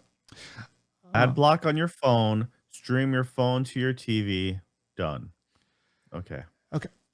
Next up, so Doki Doki Literature Club came from 2020 or from 2017. Can't even say 2020, 2017. That has been on the Google Play Store since December 2025. So just a few months now. Has been removed from said Google Play Store for depiction of sensitive things. Um, Basically breaking the terms of service. And this just happened a couple days ago. The publisher is fighting it, and they have a statement. And they say blah blah blah blah blah blah, all that stuff. But it's just very strange. Everyone's kind of scratching their heads at it because it's like this game's been on the store for a while. It's a very known quantity, and from literally almost 8 9 years ago. So no one can really figure out why it's gotten taken away from the Google Play Store. I don't know if it's on Apple, but I think I saw it on there, and I don't think it's been taken off of there. So I think it's probably something that's going to get corrected, but it's just very strange. Someone with a high enough pull happened to catch their kid playing that game and they're like, "What in tarnations?" And then just be like, You're "I'm probably telling your uncle Jed," or something. I'm like, "Okay, like we're good. We'll pull it. Just leave somebody's me alone." somebody's uncle does actually work at Google Play, and their mom caught them playing Doki Doki, and then they told their uncle, and so yeah, that's what's happening. Right. Yeah, so that's the end of that, and then the release radar. Kind of a big week next week for games, at least for game releases to me. Um, Replaced on PC. It's coming out April 14th. So I'm going to jump on that pretty much as soon as it comes out. And then Pragmata coming out April 17th. So that's a Tuesday and then a Friday for Pragmata. Um, which I'm gonna have to jump on that as well. So busy week next week for games, and busy probably the week after that. I have some other games that I've played. I'm gonna have to talk about probably in the meantime, but I'll definitely be playing those ones I just mentioned. So replace that one was the um I'm trying to remember. Is that they same publisher as someone else that we know of, or I was trying to remember what else they did. The same team. I don't remember what else they've done. I mean, it's like a 2D, 2.5D side scrolling pixel art, cyberpunk ish, cyber-ish, punk-ish game, and it has good music, and it just looks cool. It just looks like a nice indie title.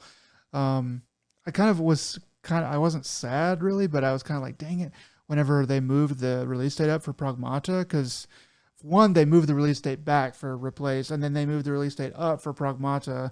So they literally coming out in the same week, and I was like, dang it, I could use a little bit more air between those two games because I kind of really want to play both of them.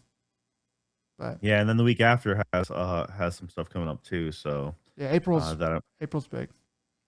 yeah, well, it's spring, so good time to start gaming. All right, guys. Let's see. Oh, actually, was that the last of it? Or yeah, that's the last of it. Cool. No, we got to do the indie It's been a while. showcase again now. Yeah, let's re-roll it. All right. Yeah.